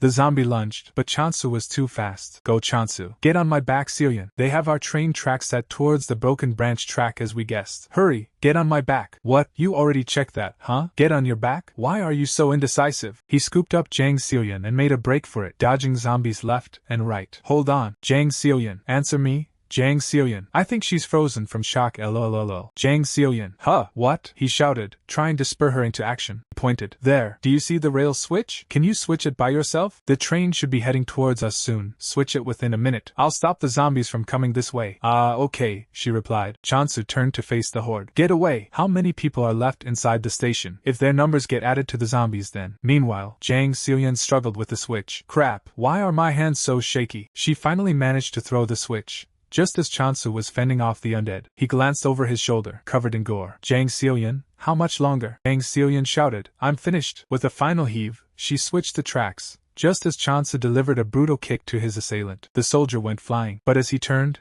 he was grabbed again. Not this again. Suddenly, the train horn blared in the distance. The train horn! The train's coming! Chansa stared down the tracks. Wait, something's off? His eyes widened in horror. It's coming towards us too fast for us to get on. Chansa stared at the train, a horrifying realization dawning on him. Yang Minchio? The train has no signs of stopping? Jang Seoyeon, still in Chansa's arms, yelled, Go Chansu, the zombies are closing in. We have to get on the train. If we miss it, we're finished. Chansu glanced at his skill timer. The clock was ticking, and his aggro skill was about to expire. Aggro 73035. He steeled his resolve. Don't worry Jang Seoyeon, just hang on. We're going to board that train. Chansu, with Jang Seoyeon still in tow, sprinted towards the speeding train, yelling, This way, you bastards! Jang Seoyeon was not thrilled with his plan. Why are you getting their attention again? As the horde swarmed closer, she continued, It's already hard enough to board the train. Chansa pushed himself harder, feeling the zombies nipping at his heels. It's still not enough, just a bit more. The chat was starting to get nervous. Aren't they going to miss the train? One viewer even suggested a rather pragmatic solution. Chansu, if you throw away Jang Seoyeon,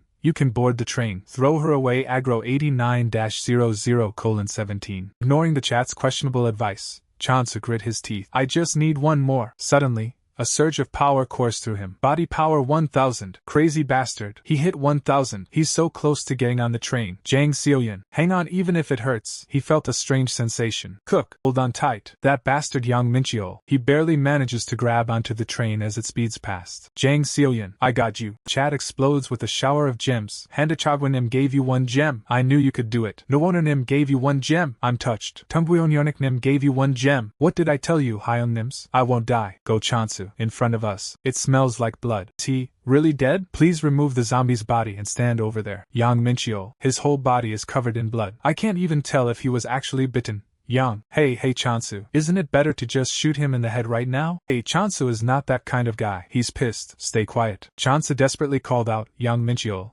Can you hear me? He's not moving? Yeah, I think he fainted. If he's changing into a zombie he'll get up soon then. I'll take care of it. Minchio groaned weakly. Chansa grabbed him by the shoulders, shaking him. Yang Minchio, are you still Yang Minchio? Minchio coughed up blood. Shit. It would have been nice if we could have made it a bit further in our journey together. Chansa looked down, guilt washing over him. I'm sorry I gave you a task that was too much for you, Minchio. Minchio cried out in pain. Yeah, it hurts. Suddenly, Minchio's eyes snapped open, a horrifying change taking place. You, Chansa's eyes widened in disbelief. You weren't bitten? Minchio looked dazed, blood smeared on his face. What? Yeah, I thought I defeated the zombie. But then I slipped, and I think I hit my head on the ground. Chansa pulled him into a relieved hug. Thank goodness. I thought you died, for real. The live chat had mixed reactions to this display of affection. Wouldn't it be safer to double-check if he was bitten? I didn't think Hyun was the type to care about others, so this is a surprise. Jang Seoyeon, ever the pragmatist, rushed over to inspect Minchio. Hyun, there's no bite. Chansa hugged Minchio tighter, a rare moment of genuine relief washing over him. You weren't bitten. Thank goodness. That's a relief. We really thought you died back there. Jang Seoyeon watched them, a hint of curiosity in her eyes. Oh yeah, how did you two get on this train though? It's a long story but, Minchio, still reeling from being saved, exclaimed, that's right, go Chansa. How are you so strong? You threw me onto the train like I was nothing. Jang Seoyeon, not to be outdone in the confusion, added, What? He threw you onto the train? I feel like you could have phrased that better. Plus, you carried me on your back and still somehow ran fast enough to catch this train? Minchio,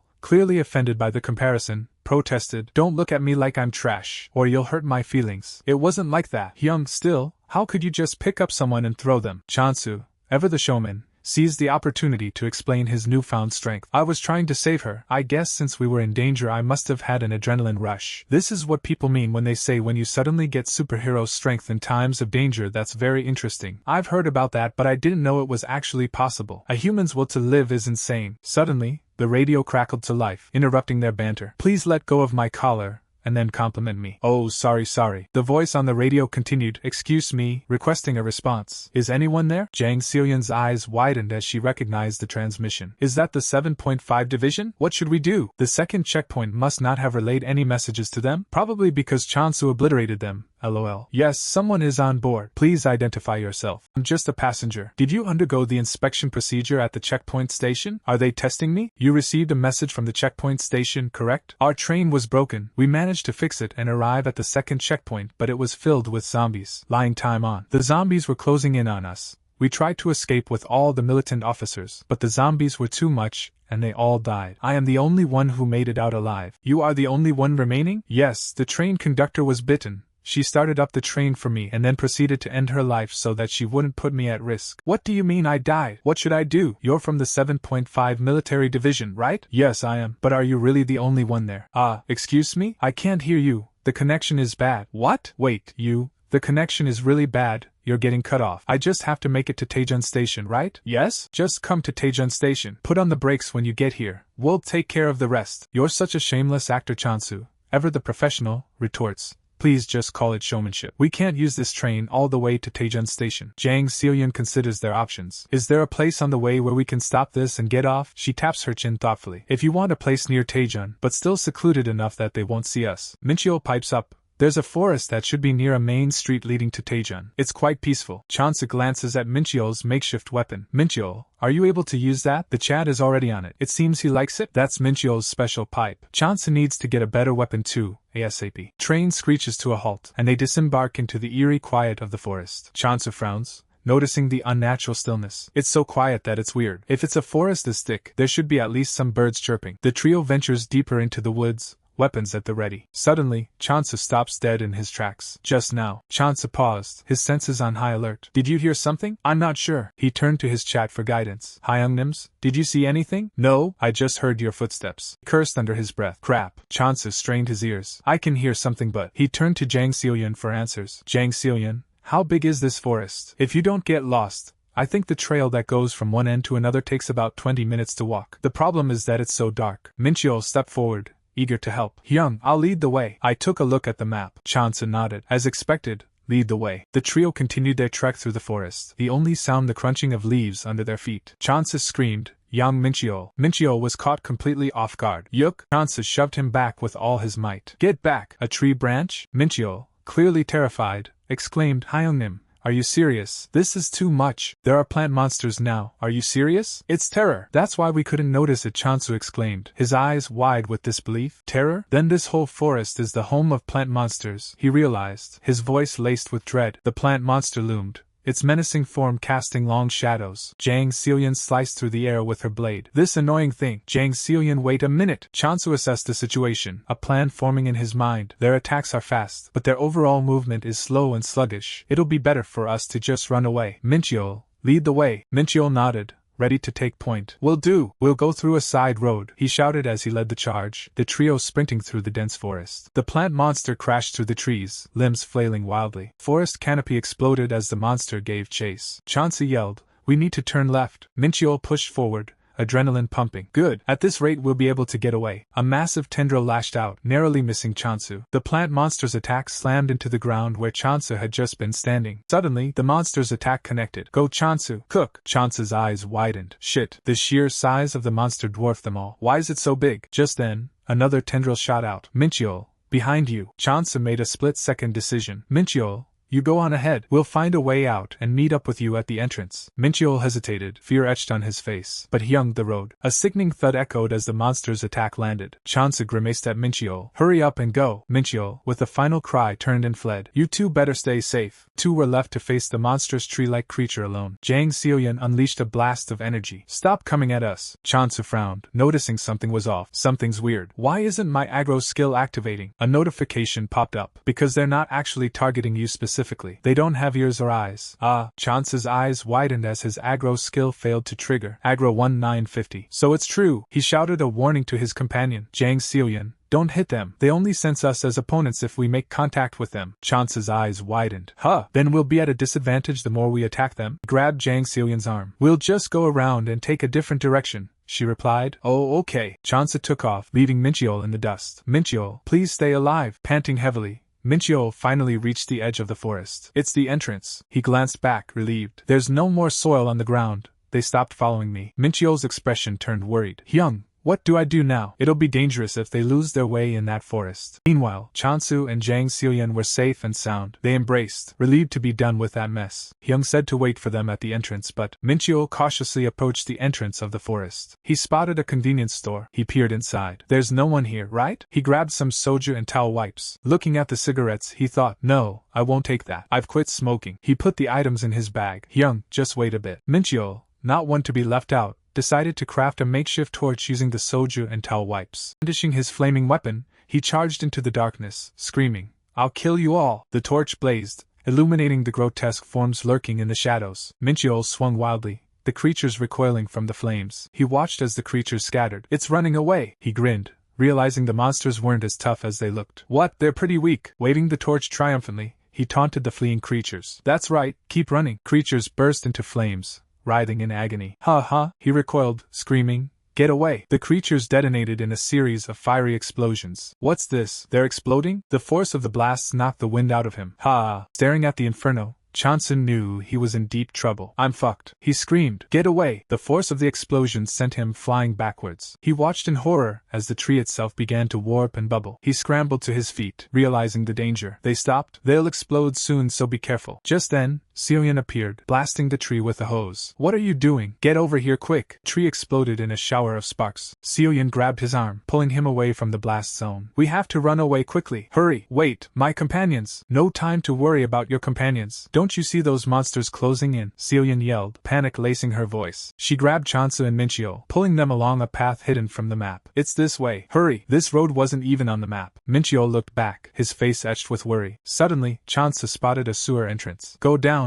Hurry! Minchyo tumbled down the hole, landing with a startled cry. Cook! Chansu followed, climbing down the rungs of the sewer ladder. Found themselves in a dimly lit underground space. Grandpa, this place is your body okay? Minchyo asked, his voice filled with concern. No, I'm in a lot of pain. Well, I'm sure it's better than being caught by those monsters and getting ripped apart. Now, sit down and rest. This is where I live. Since the world's end came to be, I've been residing here. But you... where did you come from? Your uniform seems like it's from high school. Ah, yes. I'm a high schooler, although that doesn't really matter now. Oh yeah, Chansu Hyung. Ow. Don't strain yourself. I don't know who you came here with, but you should give up any hope. Those monsters won't stop once they get started. We have to save them. They're companions that I've been with up until now. The old man, clearly agitated, shouts, give up. If you really want to save them, go after sunrise. When the sun is up, those monsters cement their roots to the ground so they can't move. When the sun rises. That's right, your companions will probably hide somewhere until the sun rises too. If you go out now, it'll be meaningless. It seems like you know them quite well. I'm sure you also know that they'll do whatever they can to survive until then. No? Okay. I'll wait a bit then. Choice. Those monsters won't come down here, so you can relax a bit. Here, you must be hungry. Have this. Stop worrying so much and dig in. You have to eat up when you have the chance. You never know when you'll get another chance to eat like this. You have to fill up your belly now so you'll have energy to go out tomorrow. That's true, then. It's yummy. The man chuckled, handing Chansu a bottle of water. Haha, you're so young but you've been through a lot. Here, have some water too. He leaned in close, a strange glint in his eyes. Make sure you chew slowly. The old man continued to press him for information. You've been through so much even though you're so young. Where did you come from exactly? How did you get here? Through the front gate. Chansu replied, yeah, my companions and I initially came in through the back gate, but the old man seemed to already know the answer. The back gate. You guys must have taken a train. Chansu was surprised. That's right. How did you know? The man chuckled. Because there's no other way to get here. How many companions were with you? Chansu answered, there were 3 of us. That's including me. The old man's eyes narrowed. So there's 2 others. Huh. Suddenly, the old man's gaze shifted to Chansu's backpack. Oh, do you have something in that backpack of yours?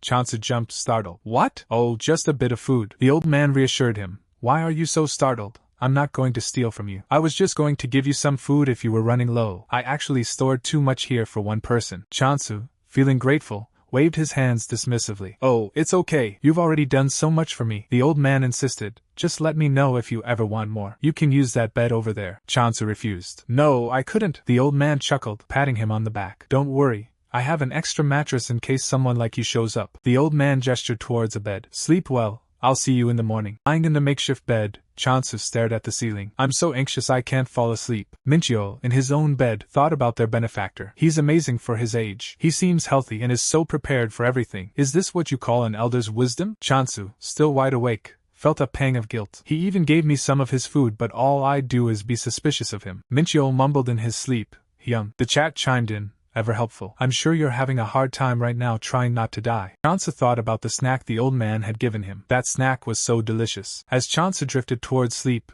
Minchiol tossed and turned, plagued by nightmares. I'm hungry, I'm thirsty, Minchiol, Chansa hum. He sat up, sweat beading on his forehead. His gaze fell upon the stacked cans of food. GR Grandpa? He crept towards the stockpile, a mischievous glint in his eyes. He has so many, so it should be okay if I take one for Chansa Hyung, right? He reached out, his fingers brushing against the can. But then, a wave of guilt washed over him. No, that Grandpa saved me. I can't take this from him. He gently placed the can back in its place. I'll just put this back and get some sleep. Minchiol lay asleep, exhausted from the day's events. Suddenly, the old man's eyes snapped open, pupils dilated and filled with a sinister light. Back in the forest, Chansu was losing it. I'm going insane. There's way too many of them. The majority of the trees in this forest are all monsters. These terrors that awaken with even the slightest touch. They're way too hard to avoid. Jang Seoyeon looked defeated. I'm sorry, Chansu. When we rolled down a hill back there I lost the gun. Chansu turned to her, concerned. Are you okay? You seem like you got hurt. It's minor. More importantly, do you think we can escape from here? Seoyeon shook her head. We kept running back and forth, so I feel like we're lost. He's getting stuck at a place like this. That's why I said I was worried. Chansu, see if there's an axe around you. Chansu scanned the area. An axe? As if there would be something like that here, huh? Suddenly, he noticed something odd. Why is that one terror moving in a different direction? Squinting, he recognized the figure. Wait, I've seen that white thing before. What? The mysterious figure seemed to beckon him. It wants me to follow it. Chansu's companion was confused. Go Chansu? What's wrong? Chansu made his decision. Seoyeon, let's go this way. Seoyeon looked surprised. Did he remember which direction we need to head towards? As he's done before, he's someone who can always pull through at the most crucial time. As they ran, Chansu noticed something falling from the sky. It came down. This way. Came down? What did? It was a teddy bear, and Chansu was determined to get it. I have 37 gems right now. No matter how much it costs, I'll open it. He prayed for good luck. Please let there be multiple supply boxes.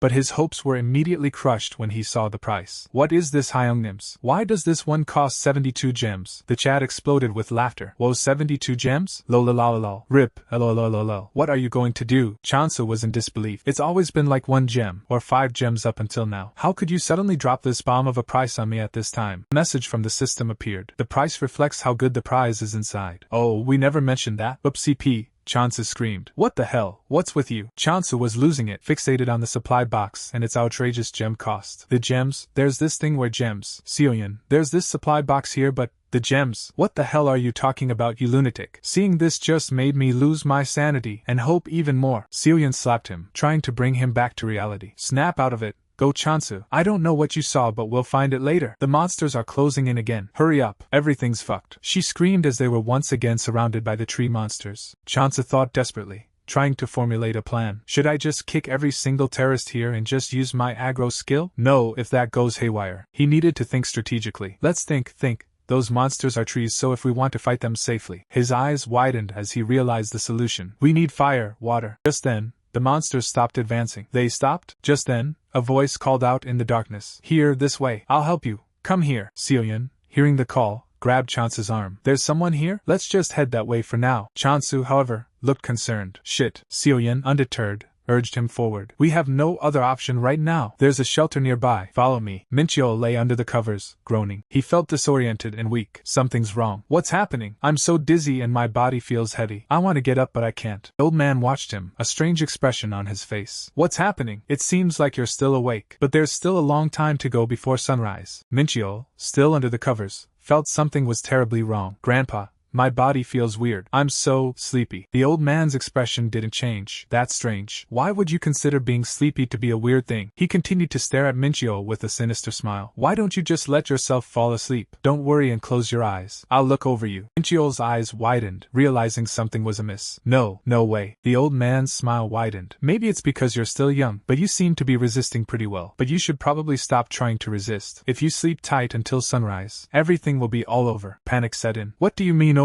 What will? The old man's shadow loomed over Minchiol. All the pain will be over. You'll no longer be tired and sleepy. What have you done to me? Me? All I did was save your life, didn't I? I didn't do anything else. If that was true, my body wouldn't be in this state right now. The old man pointed to the cans. Well, that's because you touched that. Don't you see something coating the outside of the can? Minchiol, now lying prone on the bed, looked at his hands. I think I felt something slippery. What was that? Poison. Minchiol was shocked. The old man explained. It's a poison that's made from the monster trees outside. Don't worry, the poison's only strong enough to act as a sedative. It gets absorbed by the skin really easily. The old man helped Minchio lie down. Don't strain yourself, you'll get hurt. Let go of me. Tucked Minchio into bed. Here you go. Make sure you get all snuggled up in your blankets. He smiled, though his eyes held a dark secret. I'll say goodnight again. The old man turned away, his expression hardening.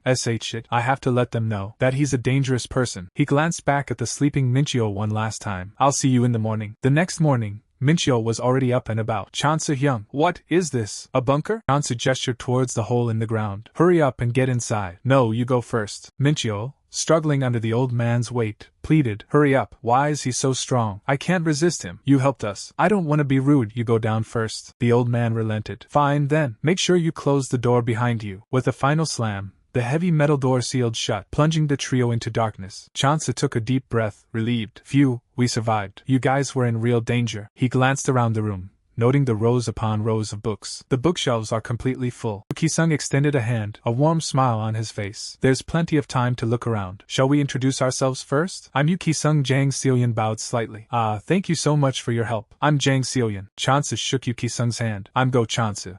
Yu Ki-sung smiled warmly. Oh, Go Chansu. It's nice to meet you. Yu Ki-sung smiled warmly. Oh, Go Chansu. It's nice to meet you. He then asked, you live here alone? Yeah, don't worry and just relax. Jang Seolyan, clearly parched from their recent escape, requested, Chansu, give me some water. Yu Ki-sung quickly grabbed a water bottle. Wait, please have this. Don't use up your own stock. Jang Seolyan refused the offer. No thank you. We're guests. We can't infringe on your food. That's right. We're already grateful for how you saved us. Yu Ki-sung insisted. Well, if you ever need anything, just let me know. I have a lot of food stocked up. Leaning in close, Jang Seolyan whispered to Chansu, hey, something's suspicious, right? I'm not sure. I don't know what it is yet. I'm just being careful. Excuse me, is it safe to leave in the morning? Chansu asked. Yu Ki-sung replied, yes. Those monsters are weak to sunlight. You should be safe when the sun's out. You can use the bed over there. I'll use this one here. Jang Seolyan asked, hey, can I use the bed? She quickly settled in. Thank you. You're doing well, Jang Seolyan. Chansu sat against the wall, arms crossed, lost in thought. Keep acting like you're not suspicious at all. Just like that, he muttered. For some reason, I feel like things will get really tiresome soon. Suddenly,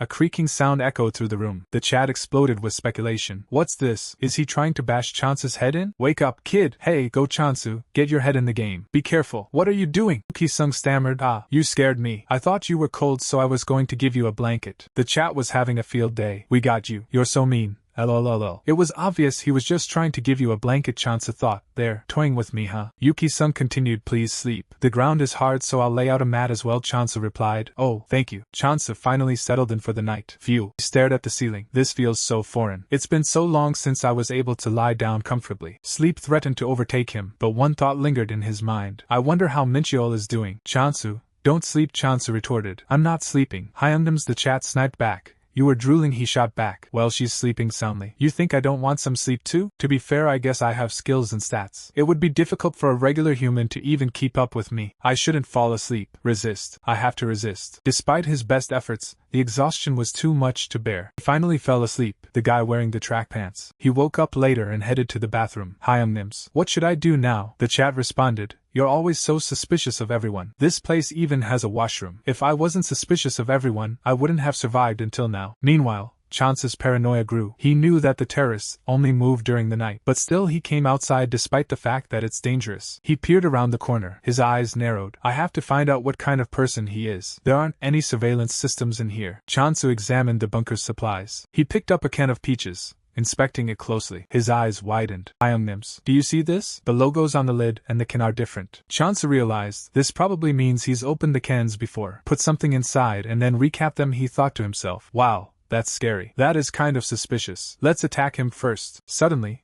Chansu pounced on Ki-sung, who was supposedly asleep. This bastard. Ki-sung yelled. What? Chansu grappled with him. What are you doing right now? Ki-sung struggled against Chansu's grip. You first? What are you doing? If you were really sleeping, there's no way you would have screamed out before I even touched you. Ki-sung cried out, ow, ow, ow, ow. Please let go. Then, Jang Seolyan woke up, disoriented. I fell asleep. Jang Seolyan, bring the blankets over here so I can tie him up. She looked around, confused by the scene. Huh, what? So something was up, right? Why are you talking like you knew all along? You were sleeping like a baby, as if there wasn't a worry in the world. That was only because I knew you would be awake. Chansu wiped his brow, relieved. Phew, now I'll be able to get some sleep, Seolyan suggested. You should tie him to the ladder too, so he can't get away. Seoyun agreed. Oh, that's a good idea, Ki-sung, now bound to the ladder, protested. Excuse me, why are you being like this? Chansu ignored him, already under the covers. Please just stay like that tonight. After all, you can rest easy after we leave in the morning, right? Then good night. Ki-sung pleaded with Seoyun. Excuse me, Miss Seoyun, please free me. This is crazy. Sorry, please just stay like that for tonight. Chansu scoffed as he drifted off to sleep. A load of bullshit saying please. He closed his eyes, finally able to rest. Chansu slept soundly, completely dead to the world. He was so out of it, he was drooling in his sleep. Suddenly, he shot awake. What's that? Seoyun shook him urgently. Go Chansu, wake up. There's some kind of noise? Chansu checked his watch. Oh, you just fell asleep after setting an alarm. Meanwhile, Ki-sung was still tied up. Excuse me, if you're awake please let me free. I haven't slept a wink all night. Is this how you repay someone who saved your life? Seoyun stretched, energized. You're right, I slept so well. Chansu listened carefully. Also it seems like there's no longer sounds of the trees moving above. Seoyun shook Chansu, trying to rouse him. Go Chansu, wake up. I think we can go outside now. Go Chansu. He's totally passed out. Wake up. Hey, go Chansu. But Chansu remained unresponsive. Go Chansu? Seoyun turned to the still-bound Ki-sung. Hey, what's wrong with him? Why are you asking me? You think I could have done anything being tied up like this? Ki-sung shrugged. You must have seen something though. The kid doesn't even seem conscious. Who knows? Maybe he's just having a good sleep. Seoyun glared at him suspiciously. Who are you? You did something to him, didn't you? Ki-sung laughed. Ha, you guys are so weird. You don't even think about what you did to me and instead get mad at me? I told you, he's just having a really deep sleep. Seoyun's eyes narrowed. Does that look like sleeping to you? Tell me. Ki-sung grinned, a manic glint in his eyes. Kikik, you want me to tell you? Seoyun's eyes flashed with anger. You see those? That kid Go Chansu, he touched those. What? Ki-sung chuckled. You can't see? You probably can't because it's dark in here. He continued, a sinister edge to his voice. I covered those cans in poison. Ki-sung's expression darkened. To catch thieves like you who don't even know how to be grateful when someone saves your lives. Seoyun stepped forward, her voice laced with menace. Hand over the antidote. Hand it over if you don't want to get beaten to a pulp. Ki-sung feigned ignorance. Antidote? What's that? I don't know what that is. Maybe I'll remember if you untie me? Oh, right. There's no such thing. Seoyun's rage exploded. This? Sung chuckled, amused by Seoyun's threat. Haha, I didn't think you'd be the tough kind of girl. Seoyun's eyes narrowed, undeterred by his taunts. That's right, asshole. If there's no antidote, I guess there's no reason for me to untie you. I'll just beat you up while you're tied up. Ki-sung smirked, unfazed by her anger. Yeah, but to be honest you don't have to untie me. Suddenly, flames erupted around Ki-sung, catching Seoyun completely off guard. Ki-sung's face was illuminated by the fire. Surprised? You should have searched me before you tied me up. I always keep a lighter hidden away in my gloves, and I always wear clothes that will burn easily. Seoyun recoiled in horror. What are you? You're insane. I'm just a piece of firewood. Ki-sung's eyes gleamed with manic glee. Actually, everything here is. Seoyun recoiled in horror. What are you? You're insane. I'm just a piece of firewood. Ki-sung's eyes gleamed with manic glee. Actually, everything here is. Seoyun coughed, desperately trying to extinguish the flames. Cough, cough. The blanket's not working. Meanwhile, Chansu stirred in his sleep, vaguely aware of the commotion. Seoyun's efforts were futile as the fire raged on. Cough, cough. The burst of strength fueled by desperation. Ki-sung snapped the ropes binding him. I'm free! He lunged forward, a wild look in his eyes. I'm free! I'm free! Ki-sung cackled maniacally, reveling in the chaos he had unleashed. You try to get free too. See if you can get free. The chat exploded with a mix of horror and morbid excitement. F off, you crazy bastard! Seoyun was overwhelmed by the thick smoke. Cough, cough. She gasped for air. I can't breathe. Go, cough. Chansu. Finally, she reached out, desperate for help. I can't see because of the damn smoke. Where are you? Suddenly, a voice cut through the haze. You were looking for me? Seoyun looked up in shock. Chansu stood before her, wearing a gas mask. Where did you get cook? He kicked her hard. Is that important? The pressing issue is that I'm going to live, and you're going to die. He crushed the cans under his feet in a fit of rage. Cough, cough. You're supposed to handle food with care, you know. But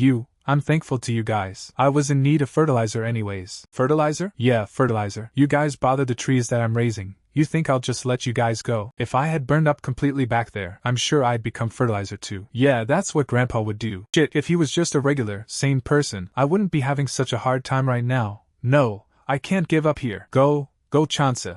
You're curious about what you just touched, right? About the poison I use? It's a sedative, but most adults pass out and sleep for about half a day. Ki-sung continued his rant, so just go to sleep. Of course I'll probably kill you before the poison even takes effect though. It. Suddenly, Chance's eyes snapped open. He burst through the ceiling, declaring, "Ah, that's refreshing. The outdoors is definitely better than being inside, right?" Smug grin spread across his face. Kisung, still on the ground, stared up in utter disbelief. What's going on? What are you?" Chance approached him with a casual swagger. "I'm Go Chance. Why'd you burn up the ladder too?" "Well, I opened the door, so I guess it's okay. I'll just jump through the door to get out." Kisung was losing his mind. What kind of bullshit? A human can't jump out of here. No, before that, how'd you wake up from the poison? Chance shrugged. "Oh, that was poison? If the poison was stronger, I guess I would have died instead of getting a good, refreshing sleep." Chance's eyes narrowed. "But either way, you messed with my body. I'll have to repay you." He definitely had a good sleep. Just look at his face. Suddenly, Chance grabbed Kisung. Kisung struggled. "Let go of me." Chance's grip tightened. No, not the face. "I'm a streamer." "Wow, you're really burned up. Your arm feels like crispy burned up leaves." Kisung could only stammer in disbelief. How did you?" Chance explained his rapid recovery. "My body's quite different from others. I can regenerate really fast. I guess I woke up in half the time that people are usually knocked out for." He paused, noticing something. "Look, how's this? Now it's quite hard to breathe, huh?" Chance's eyes narrowed as he stared at Kisung's face. "Playing around with humans isn't enough, so now you're imitating a zombie?" Suddenly, a golden light flashed as Chance headbutted Kisung. Seoyun watched in disbelief. This crazy asshole. She kicked Kisung with all her might. "Die. Just die already." Seoyun, seeing Kisung on the ground, was ready to continue the beatdown, but Chansu stopped her. "Seoyun, that's enough," Seoyun protested, reminding Chansu of Kisung's earlier actions. "But, I heard you touch the cans. You really made a mess while I was asleep." "You're the one who made a mess. But I still woke up when you needed me, right?" Seoyun looked at Chansu expectantly. Chansu, ignoring her, focused on the task at hand. "Now, we have to make sure he doesn't run off somewhere." Kisung, regaining consciousness, realized the tables had turned. "Oh, you were awake? That's unfortunate." "Wait a minute." Wait.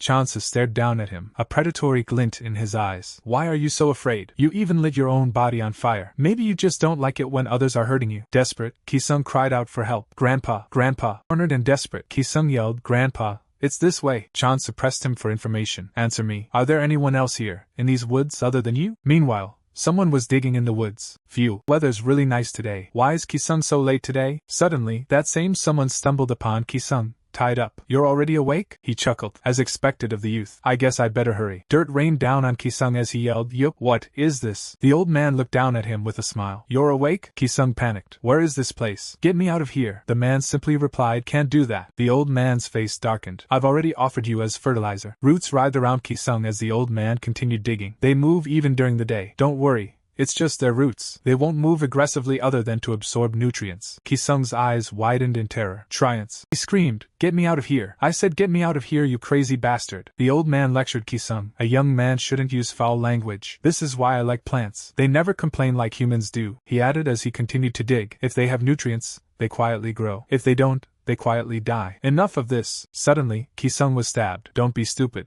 Kisung screamed as he fell. "Stop wasting your energy." The old man finished. "Becoming fertilizer only means you'll be reborn as a part of a tree. You don't have to worry about becoming a zombie. You don't have to worry about a monster killing you. You'll just peacefully rest within the roots forever."